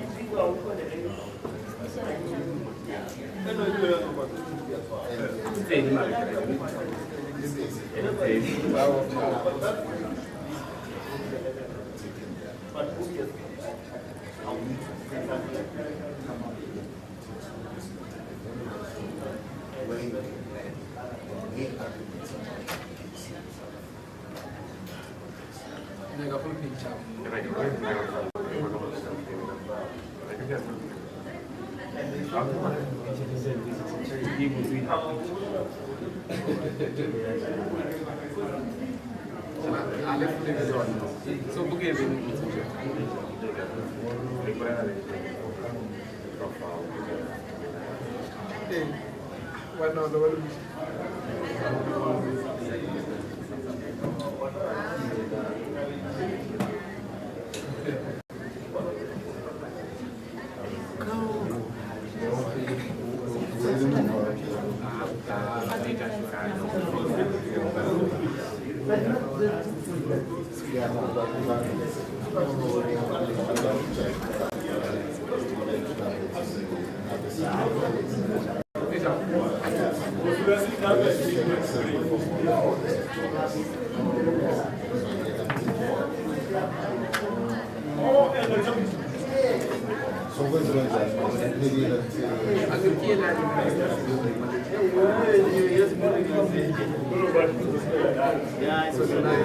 Yeah, Now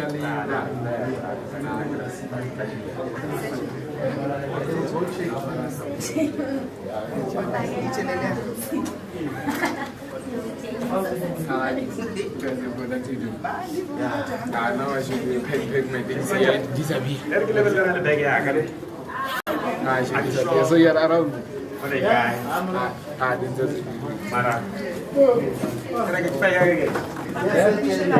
How are you?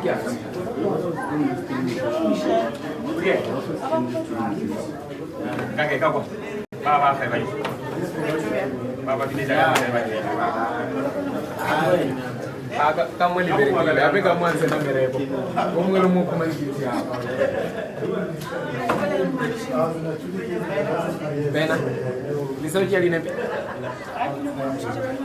Oh, diset hapu ifilai tu lagi so bakata by diset. Oh ya kan.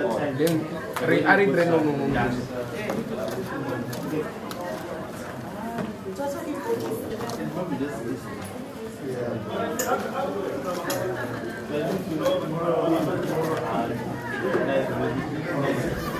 What way?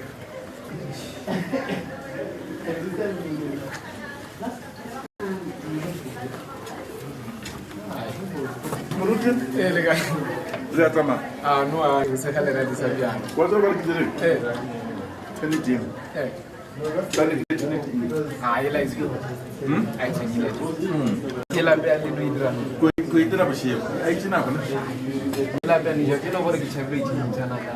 Kita mare lagi show ke andro pese show da facility. What are you gonna know? Okay, kuidra no mara kasi tigil mo pati ko content kamo. Liali kai tsinchika. Because I'm sure I really don't know if I'm going to facility. Maramai la kazi leo kia the idea. And another thing is money that no, get the one, get the one. They start like this.